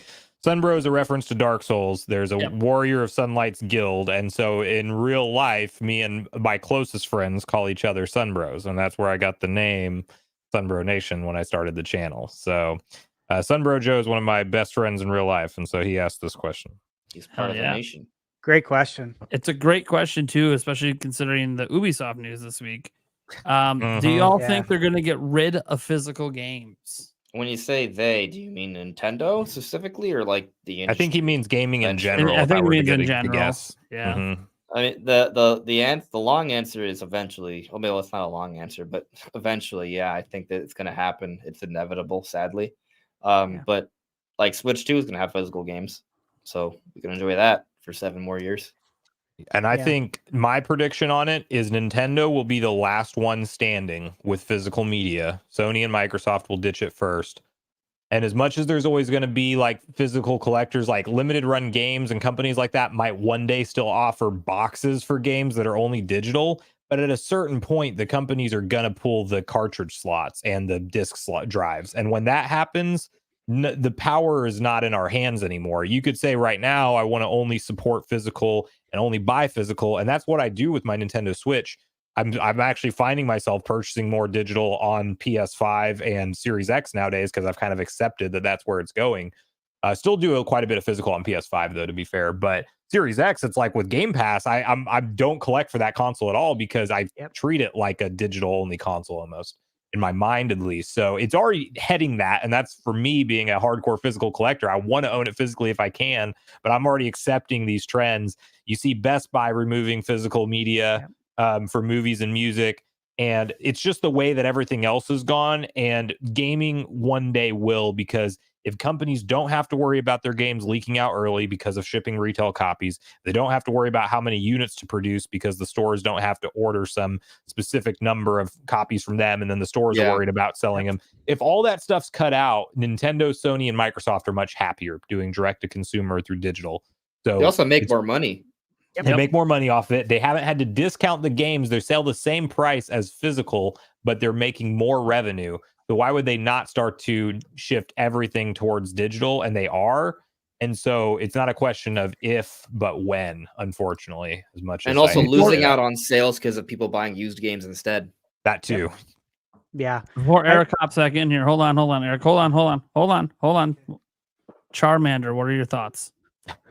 It just looked like he's talking into the mic. Is it gonna He's talk? literally You should, lined up with the mic. All right, Eric. All right. it'd be cool if you could come up with like some sort of filter that sounds kind of like a Charmander or something. And you Needs to be a No. thing.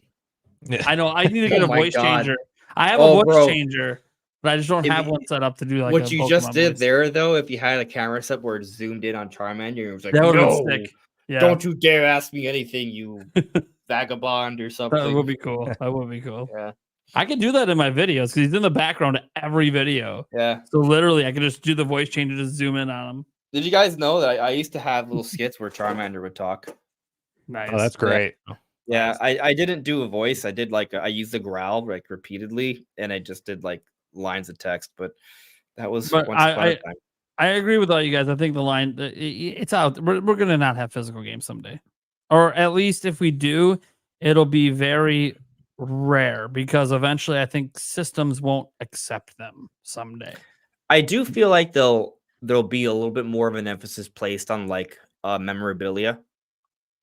Sure. Once that happens, like we'll have like more amiibo. I don't know how they'll handle collector's editions, but maybe they'll do some sort of like collector's thing to do it. This the next Zelda game, maybe they put out like another like Master Sword or something like that. Yeah, I could see there'll that. be more stuff like that, which would be cool. That would be awesome. But And then would you be just get the download code for whatever. Like they start Yeah, selling it as merchandise with the maybe, download yeah. code, maybe, as Yeah. like a special edition or something. Absolutely. We had Jorge here for the $10 saying, I think if people want something like Ghost of Tsushima or The Last of Us for Zelda or Xeno, Nintendo could have done it by now. Uncharted and Mass Effect are on PS3/360. It's up to Nintendo's devs' vision. You guys agree with that? I feel like Breath of the Wild is that kind of scale. Like, Well, like it's that Breath of the scale, Wild but has- I think they're saying though like ultra realistic graphics. Like if they wanted to make like Zelda and Mario game, or even like a Xenoblade look hyper realistic, they could have went that Mass Effect route and Uncharted route from the PS3 and 360 generation. So I would say there's a few schools of thought there, right? One that comes to mind is, well, that maybe that's just not what Nintendo does, right?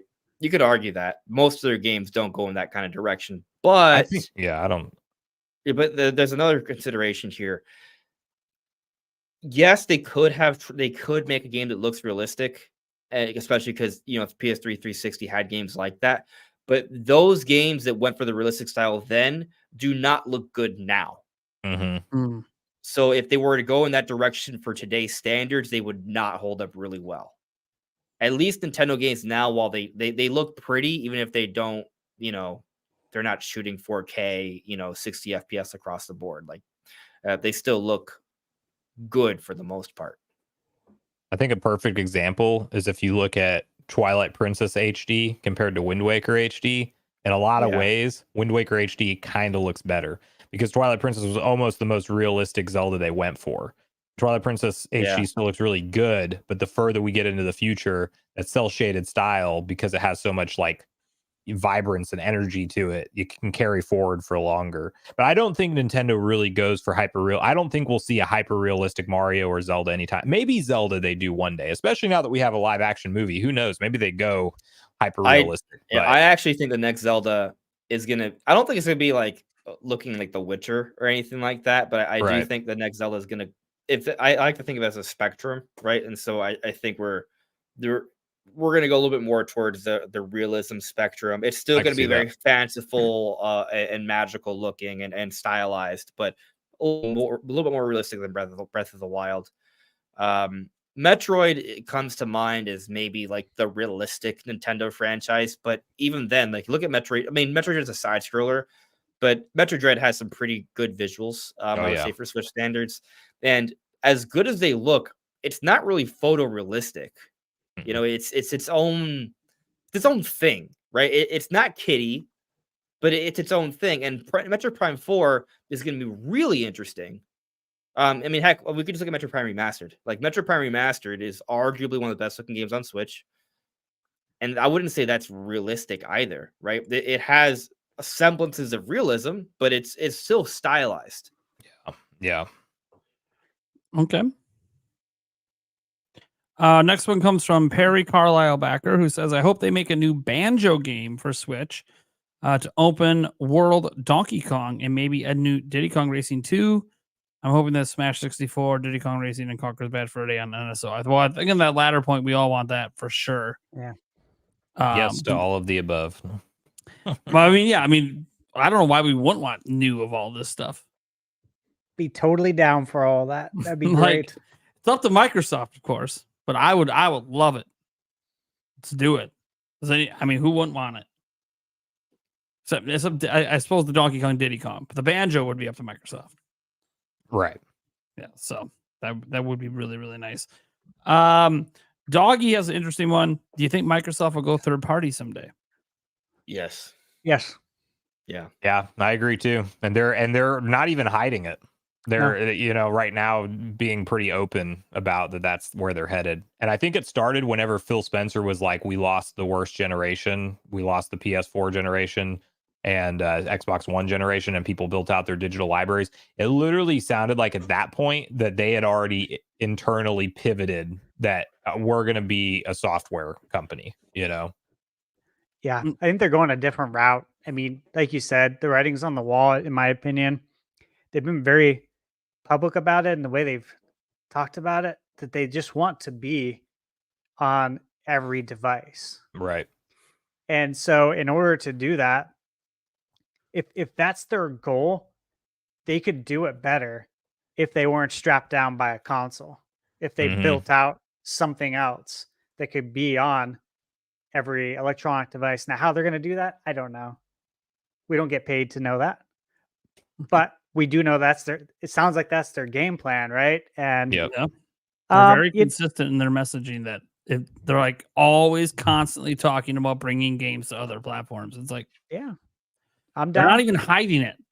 And they're more of a software company anyway, like Windows isn't pumping out their own PCs for the most part. You're buying you're buying Windows or licensing Windows to use on your but it's just their operating system for all for all this hardware. I think that's Microsoft's bigger plan is to be a software provider. It's not selling good. The Xbox systems aren't selling well. This is a good probably direction for them. Yeah.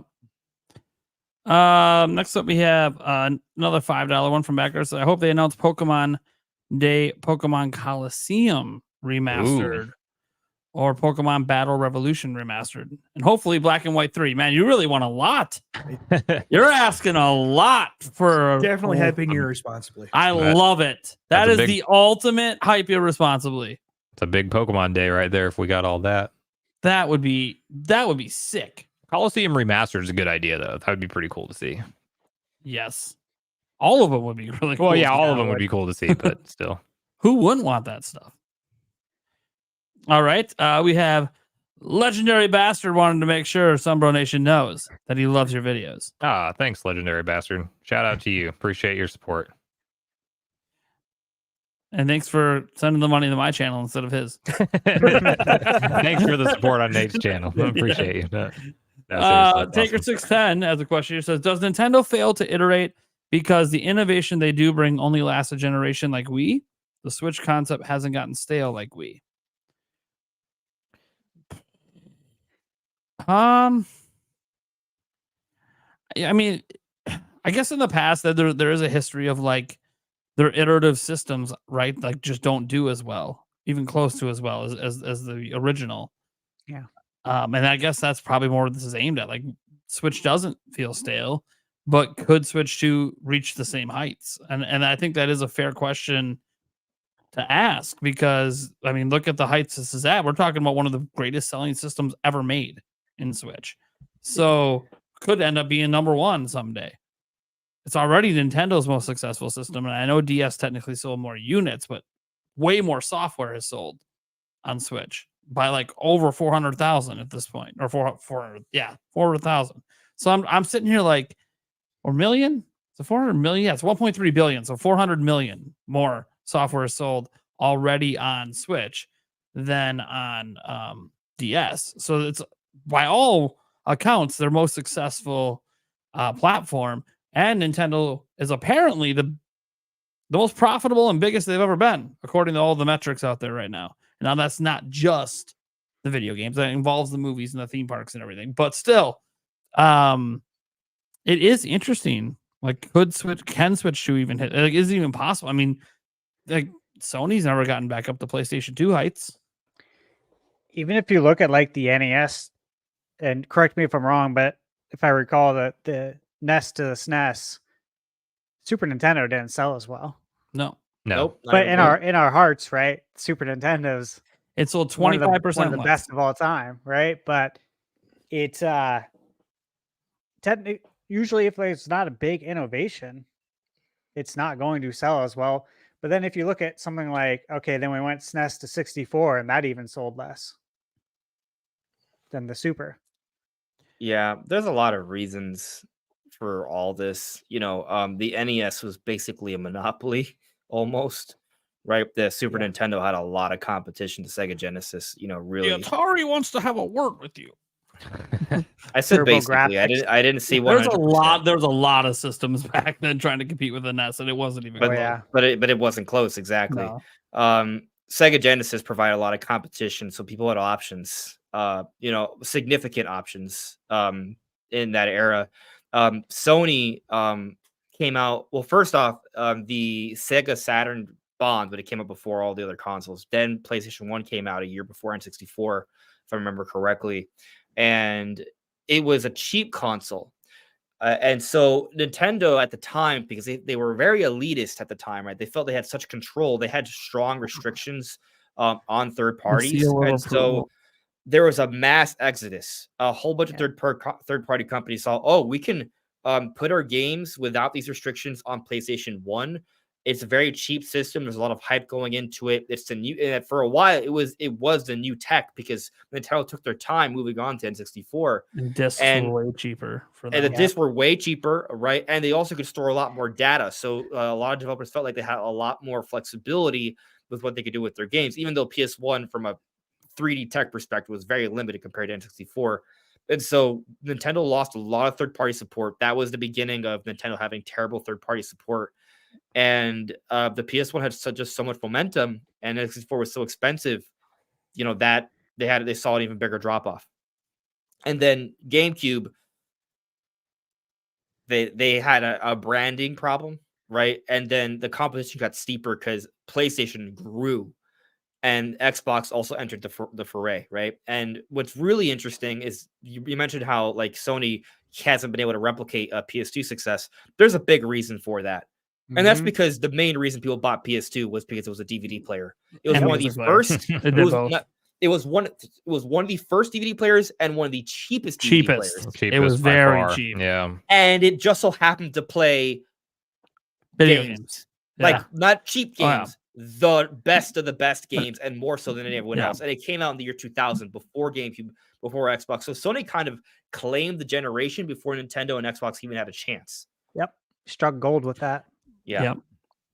Well, I mean, when I said like reach the heights, I mean, look, Sony has done one thing very consistent beyond one generation. They sell 100 million or more every time, and they Yep. seem pretty happy with that. PS3 was the one time they didn't, and that led to shifts inside the company. There's a lot of reasons PlayStation 3 didn't get to where they wanted to be. Part of that being well, not just the price point, even the technology they bet on that they probably shouldn't have, the developers didn't like. And Microsoft just took advantage and had a solid product and somehow survived the red ring of death.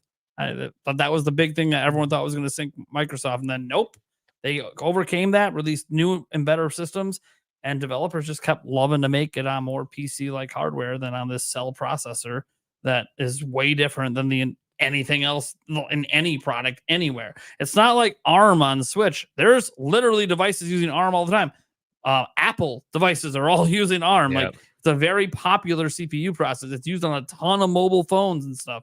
So like there's a lot of experience with developers with that. There was nobody using cell processors. It was just Sony. Also, Microsoft was way ahead on Xbox Live. If you think about the Yes. features of that before, The like feature set. because it Oh, came yeah. in the PS3 generation, but it came like in the middle of the generation. Whereas like Xbox Live is already a paid feature, chat included, all friends list, achievements. Like they had it going by because they already pushing it on the original Xbox, so they were definitely ahead of their time on that.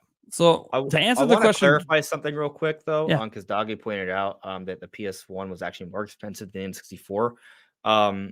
So PS1 launched in 95 at $299, which back then was an astronomical price. But it dropped $100 May 1996, so less than a year later, likely in preparation to compete with the N64. There you go. So just Yeah. to clarify there. and so to answer the question more directly, I don't know that like this iteration of Switch 2 can reach the same heights. I don't think imagine it getting back up to 150 million, if that's what Switch ends up around. I don't know, but I will say this.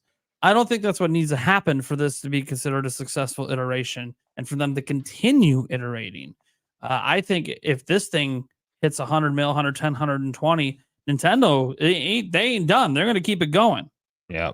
Because that'll be the first time they've ever had back-to-back 100 mil plus systems. Ever. In successive generations. Like it's never... They had Wii, then it was Wii U. They had DS, and then it was 3DS, which was half as much. Yeah, but DS and Wii did DS happen and Wii happened at the same time. That was at the same time. But Yeah. those weren't successive platforms. Sure. So right. The point is being able to they were follow up. dominating on both fronts. And somehow, despite dominating on both fronts, the Switch is a more profitable generation for them.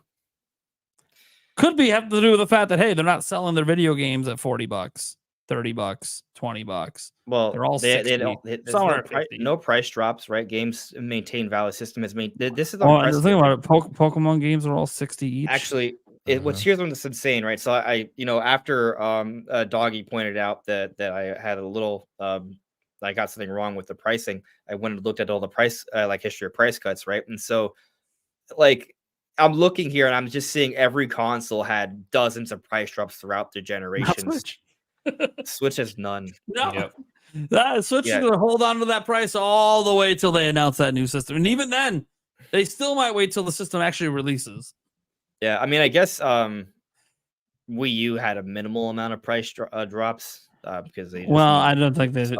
I think they didn't think of the price they drop. did price drop Wii U in 2013 by $50, but yeah, I remember when they it price wasn't dropped enough. GameCube to try to put it in the discount bins, and it still didn't work. Yep. Yeah. Although they were still more apparently, I'm not sure if this is true, but I remember hearing back around that time that GameCube was somehow still more profitable than PS2.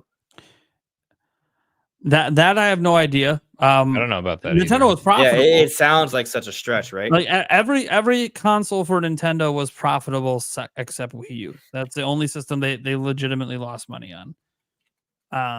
Even 3DS, they lost money initially, and then having that happen at the same time that Wii U was tanking. That's why Nintendo had those 2 straight years of the first time in company history losing money year over year.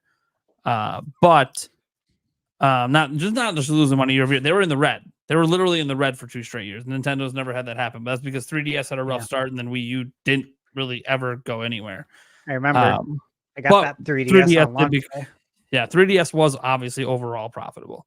Wii U wasn't though. So, by the way, I'm just looking into that. It doesn't seem like that GameCube thing is true. Just so we're clear. Yeah, I just can't imagine GameCube even it was even more profitable than Xbox, but that's not because you can't imagine even the software sales on PS2 were significant. There were still way more software sales on PS2 than on GameCube, and they also got 30% cut of all those third-party games. So there's just no way. They had to have made way more money. It doesn't make any sense. Yeah, literally just doesn't even add up. So, and maybe Sony's had several systems sell over 1 billion software. This is Nintendo's first system doing that. Maybe back then what was discussed was, or what the news was, is maybe Nintendo overall was more profitable than Sony during that time period. And that's different. That's accounting for... Yeah, that brings their handheld in. Right. It also could be maybe that Nintendo made more money per system sold, because Nintendo always like to sell their systems at a profit. Sony would often sell at loss. That's right. Yeah. So that could have maybe been what Yeah. the argument was too. It's hard to know because now we're going like back in time and trying to like Yeah. figure out what that conversation All was. I know is that this was a conversation point back then. That was what, decades ago at Sure. this point. It was. I remember it too. Yeah. All right. I think this is our last one, unless we get some more. Aaron Raff says, does the panel think or predict Nintendo has plans for a new Star Fox game this year? But this caveat or at all. And then they Can I also give- said, how can do I you give feel about myself open world a- DK? So a let's do shout out Star here? Fox first. Give myself a shout out here. So I literally last week I made a video about Star Fox. Yeah, I know. I made the argument that Nintendo is working on Star Fox. So This year? I don't know about that. Well, you But- said at all. So I mean, just Right. Yeah. So I think I think Nintendo is working on Star Fox. The basic story is that apparently Nintendo has movie plans or like some sort of, picture plans for Star Fox and other Mario IP. That's like coming from a, potential like Hollywood insider. Right. So if that is true, right, then that would suggest, okay, if Nintendo has plans for Star Fox, like TV series or movie, then they obviously have to have a game, right? Like, would they really put out a Star Fox movie before they put out a Star Fox game, or not, at least Maybe. have something in the works? But then also we recently had that article from Christopher Dring that said Nintendo Yep. is working with other studios, and so what's interesting about that is that he said that he knows at least of 3. And so when you think about who Nintendo would outsource to work with, they wouldn't outsource to make the next mainline Zelda, the next mainline Mario. It probably wouldn't be for a No, Kirby game. it'd be their franchise that they don't already have studios. Exactly, the lesser known IP, right? So what are the lesser known IP? Advance Wars, which they did outsource, right? Way Forward Yeah. did that. But you have other things like Golden Sun, Wave Race, F-Zero, Kid Icarus, Star Fox. And so if he's heard about 3, that opens One a of door the 3 better be Star Fox. one of them could be Star Fox, right? But then also Wave we Race know, is coming back, baby. Let's Go. go. Love Wave We- Race. we also know about Bandai Namco is working on a couple different Nintendo games right now, and one of them is a 3D action game.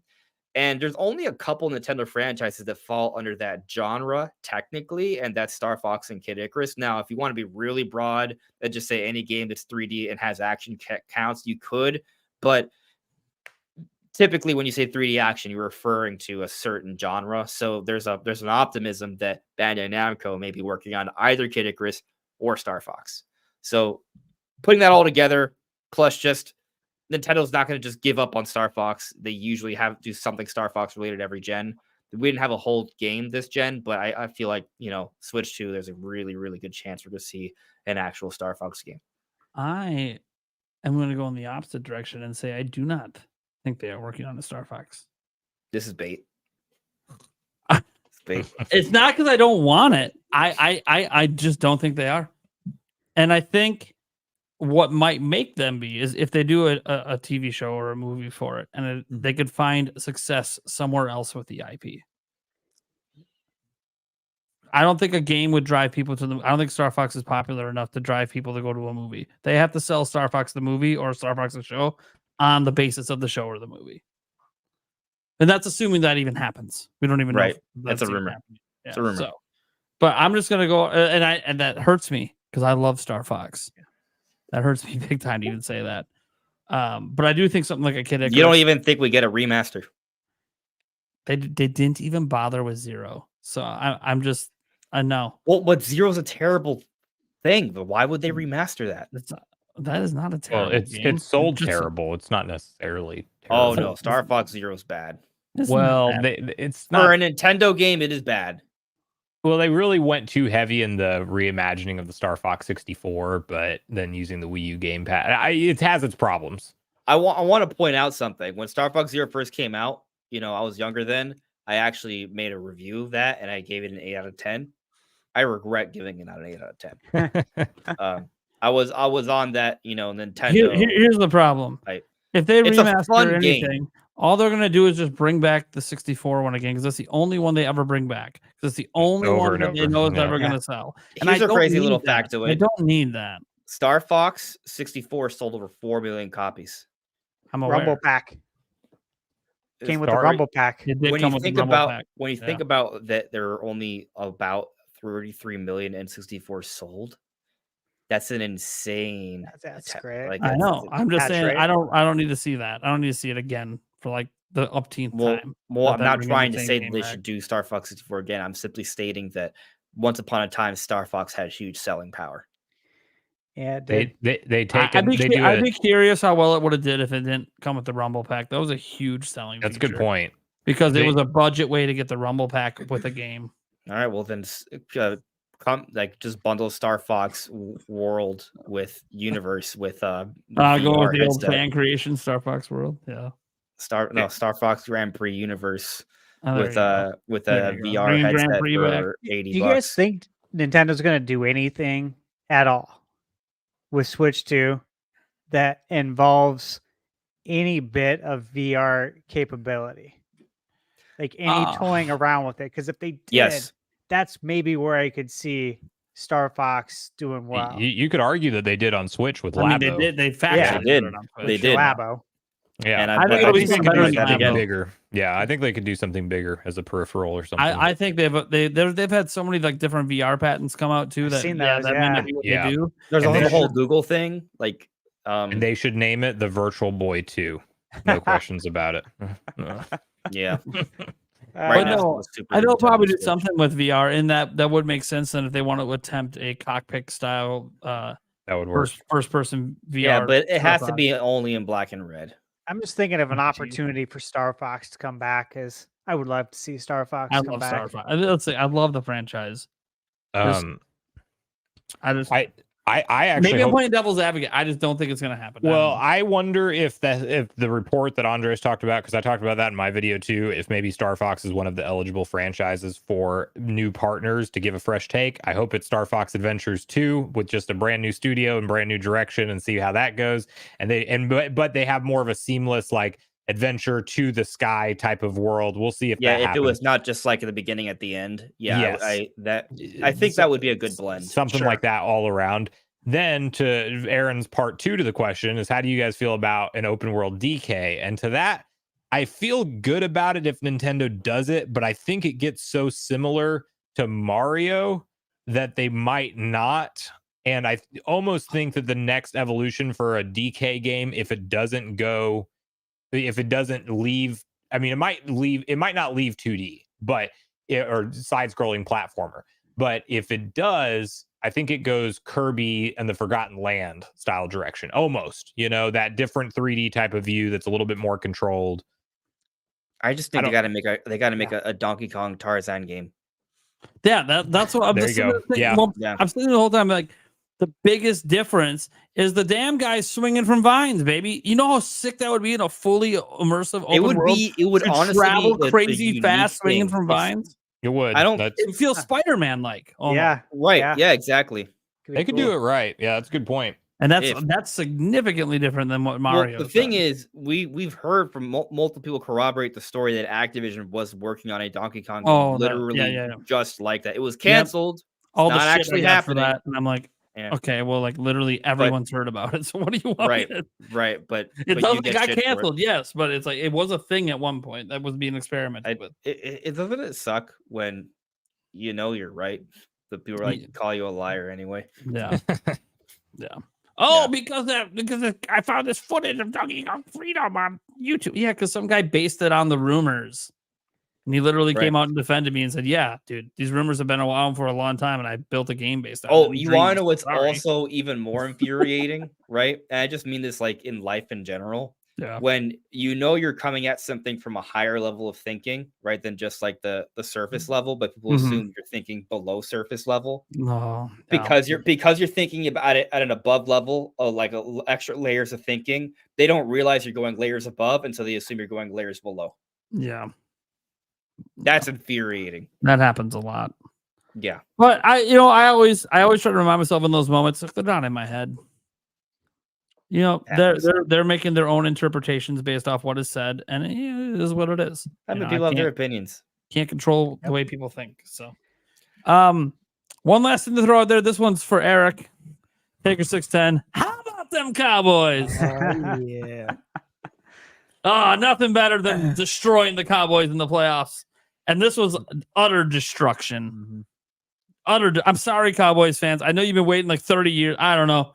I'm sorry. The Packers had to remind you that we still own Jerry World. It is what it is. Undefeated there, baby. Undefeated. Hell yeah. Didn't I even was need a happy Hall to of Fame see quarterback for it. Of course, who knows? Maybe we have a future Hall of Fame quarterback. We'll see what happens. Can It's actually looking have to good. roll. He's looking good. He's basically tied with CJ Stroud as the best statistical quarterback in the playoffs right now. Just saying. Anyways, doesn't really mean much. It's just one game. Hopefully we can show for the 49ers. All right. That's going to be it, I believe. We'll go around the room quick, remind people who we are and where we can find you guys. If the mods want to go ahead and grab those links down in the description to link to the channels as we go here. Let's start with our newest, freshest guest, Robotnik's son, Thunder Steve 85. Hey guys, you can find me at ThunderSteve85 Gaming. It is a video game channel, of course. I review video games, so come check it out. Please like and subscribe. Also, There you you have go. an awesome shirt. Thank you, man. That Yeah. shirt is a 10 out of 10. Nicely You done. know, Yeah. Yeah, I chat think brought it the up many box times. art just kills on this game. I know it's not a great game. We know that, but the box art is just great. It's amazing. Good art is good art. Right. Eric, where can they find you? Here? Hell yeah.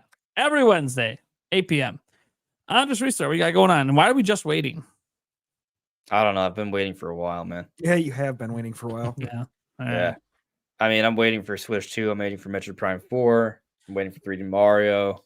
Now I'm waiting for Ocarina of Time remake that may or may not even be real. Please be real, please. Yeah, right. So I'm just waiting for that takeoff point. It's basically Switch 2 announcement. I mean, it might. Then I Nintendo mean- ain't got to hold back anymore. There's no I mean- holding back anymore. The thing is, if they Prime 4 might be like a Tears of the Kingdom kind of like mode for me, right? So if Sure, they sure, show off Prime absolutely, 4 absolutely, yeah. So yeah, Prime 4 might be kind Could of be like that. and the thing is, if we're right and Prime 4 is cross gen, right? Like once the next direct comes next month, we assume when Prime 4 is there, even if Yeah. Switch 2 is not announced for a couple more months, it'll just be like, Yeah. you know, Well, you're go like for a this, and while. then Switch 2's announced, and then you're even like this more. And then once before Switch 2 is announced, every single direct, and we go back to the Switch, every direct after Switch was announced, literally bangers for like Yeah. 3 straight years. Mhm. that's Like- what's gonna happen. I'm gonna wake up. It's gonna be 2027. I'm gonna be like, holy shit, What happened? Exactly. What happened? Exactly. I'm gonna be like, oh, I Yeah. got nothing to play. Oh, I That's the guess there's a- exciting part. Is like once Switch 2 is announced, they're done holding back. Every direct's gonna have some massive fucking game in it, and it's gonna be amazing. and then we're gonna start talking about Switch 3. I think Switch 2 Pro talk will probably start. Yeah, first. Switch 2 Pro starts 2 years after.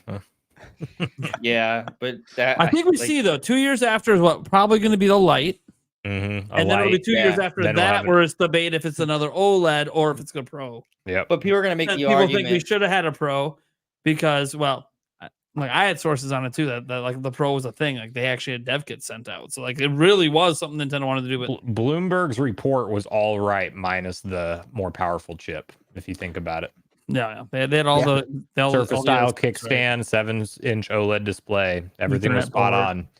And then Yeah. they said 11 different developers had a more powerful Switch dev kit named Zynga, and Yeah. then just mysteriously the final shipped product doesn't have more power. Yeah, it was, a lot of people again feel like it was just timing with the pandemic. There was Yeah. a massive chip Sourcing shortage. chips. I mean, it makes sense. Yeah, 100% agree. I always thought the same thing. It was because of the So pandemic. that's what I'm saying. We're already laying the carpet that we can't rule out a Switch 2 Pro in 4 years, baby. Just saying. Can't rule it out. I mean, I think. but that's we'll see fair. what happens. What I find is gonna be funny. We're gonna have this banger first 3 years, and then that third year is when all the rumors are gonna start for it, and people are gonna be like, "Oh God, here we go again." And it's like, well, Yeah. what do you want me to do? It might actually happen this time. You know what's gonna be funny when we have Switch Pro 2 Pro rumors in like 2025. Oh my God, you know it's gonna happen. Yeah, it's gonna happen. Well, It's gonna happen. Someone's yeah. gonna find some documents somewhere on some server, and it's just gonna start the whole snowball. Right. It's probably not going to be it's coming out, but it's going to be like, oh well, Yeah, yeah. oh, I they're heard they're already planning it. working They're on making some- plans for it. Yeah. Right. yeah. Right. And then so some people are gonna be like, oh well, Switch 2 is just not as strong as PC his 5, so they're gonna want to get like a, maybe there'll be rumors for like a Switch 2 like at home only, like box. Right. That's almost more conceivable than a Pro by year 2. Anyways, where can they find Yeah. you, buddy? Andre's Restart. There you go. Bro of the Sun. That's right. What's up, buddy? Sombro Nation on everything. Only social media I'm active on other than YouTube is Twitter, and even that's a little bit limited. But if you tweet at me, I will try to reply. And 6 videos a week, all Nintendo focused news, rumors, and speculation. Very much like the colleagues here on the podcast. So if you're into that kind of content, I got plenty of that to offer, and that's about what I got going on. So thanks for having me, guys. It's been a great conversation. I think we had a great show tonight. I think it was a very great show. We've had great shows every week in 2024. Let's keep it going. Next week we have a really big show. Now back to a panel of 8. We had 8 people last week, 6 people this week, 8 people next week. nice. And we're having some people like Botox Games is coming on, Tucker's coming on. Andres knows those people, so there'll be a lot of comfortability there. I was gonna call in sick, but I guess now I have to show up. Now you have to show up. Your bros are there. Anyways, Yeah. and then I think Nintendo Talk's coming on. He's always a good time, and I think West Nemo. Can we have on. a actually, Nate, you know what? I would actually be great if we have the debate again about 2024 versus 2025 for Switch 2, because Bo's still heavy on Switch 2 coming out 2025. We can do that. I have not had And that the debate thing on is- my channel at all. The thing is, honestly, I feel because I did a 1v2, some people think I lost that debate. I don't think I lost that debate, right? But coming back. I think when you I'll have let them two know. They're people already talking- reaching out to me ahead of time to ask me if there's a specific topic they should prep for, and I'll be like, "Look, you already prepped for it once. Well, let's go again. Let's do it again, but this time it'll be an equal footing, because I think You at least have literally me. just because you have 2 people talking versus 1, it definitely kind of created. And we have 8 like people, and I have no idea where everyone's going to be. Well, I mean, And I can just sit back. Like if Jake's Yeah. doing a good job, I'll just sit back. I don't say shit. we'll see. We'll see. I'm the host. I just make sure it goes smooth. And when they drop their documents and make people think, because I haven't seen any of that shit. I didn't watch the show, How dare so you. I'm very. If I you was- call me, you say you're my friend. How dare you not watch literally everything I make?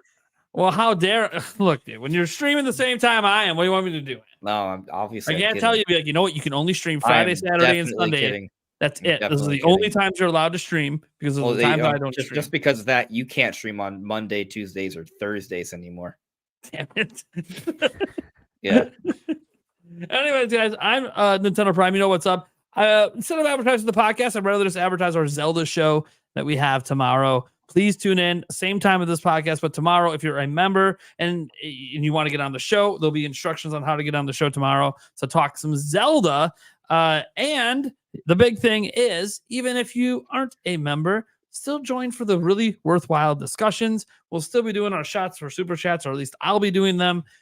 So that doesn't change. So it could get wild. It could get crazy. And the fans get to talk directly to us, which is not something that happens very often outside of text. So thank you guys for being here. It's been an awesome episode 55 of season 2 of the Nintendo Prime podcast. We will catch you guys next week.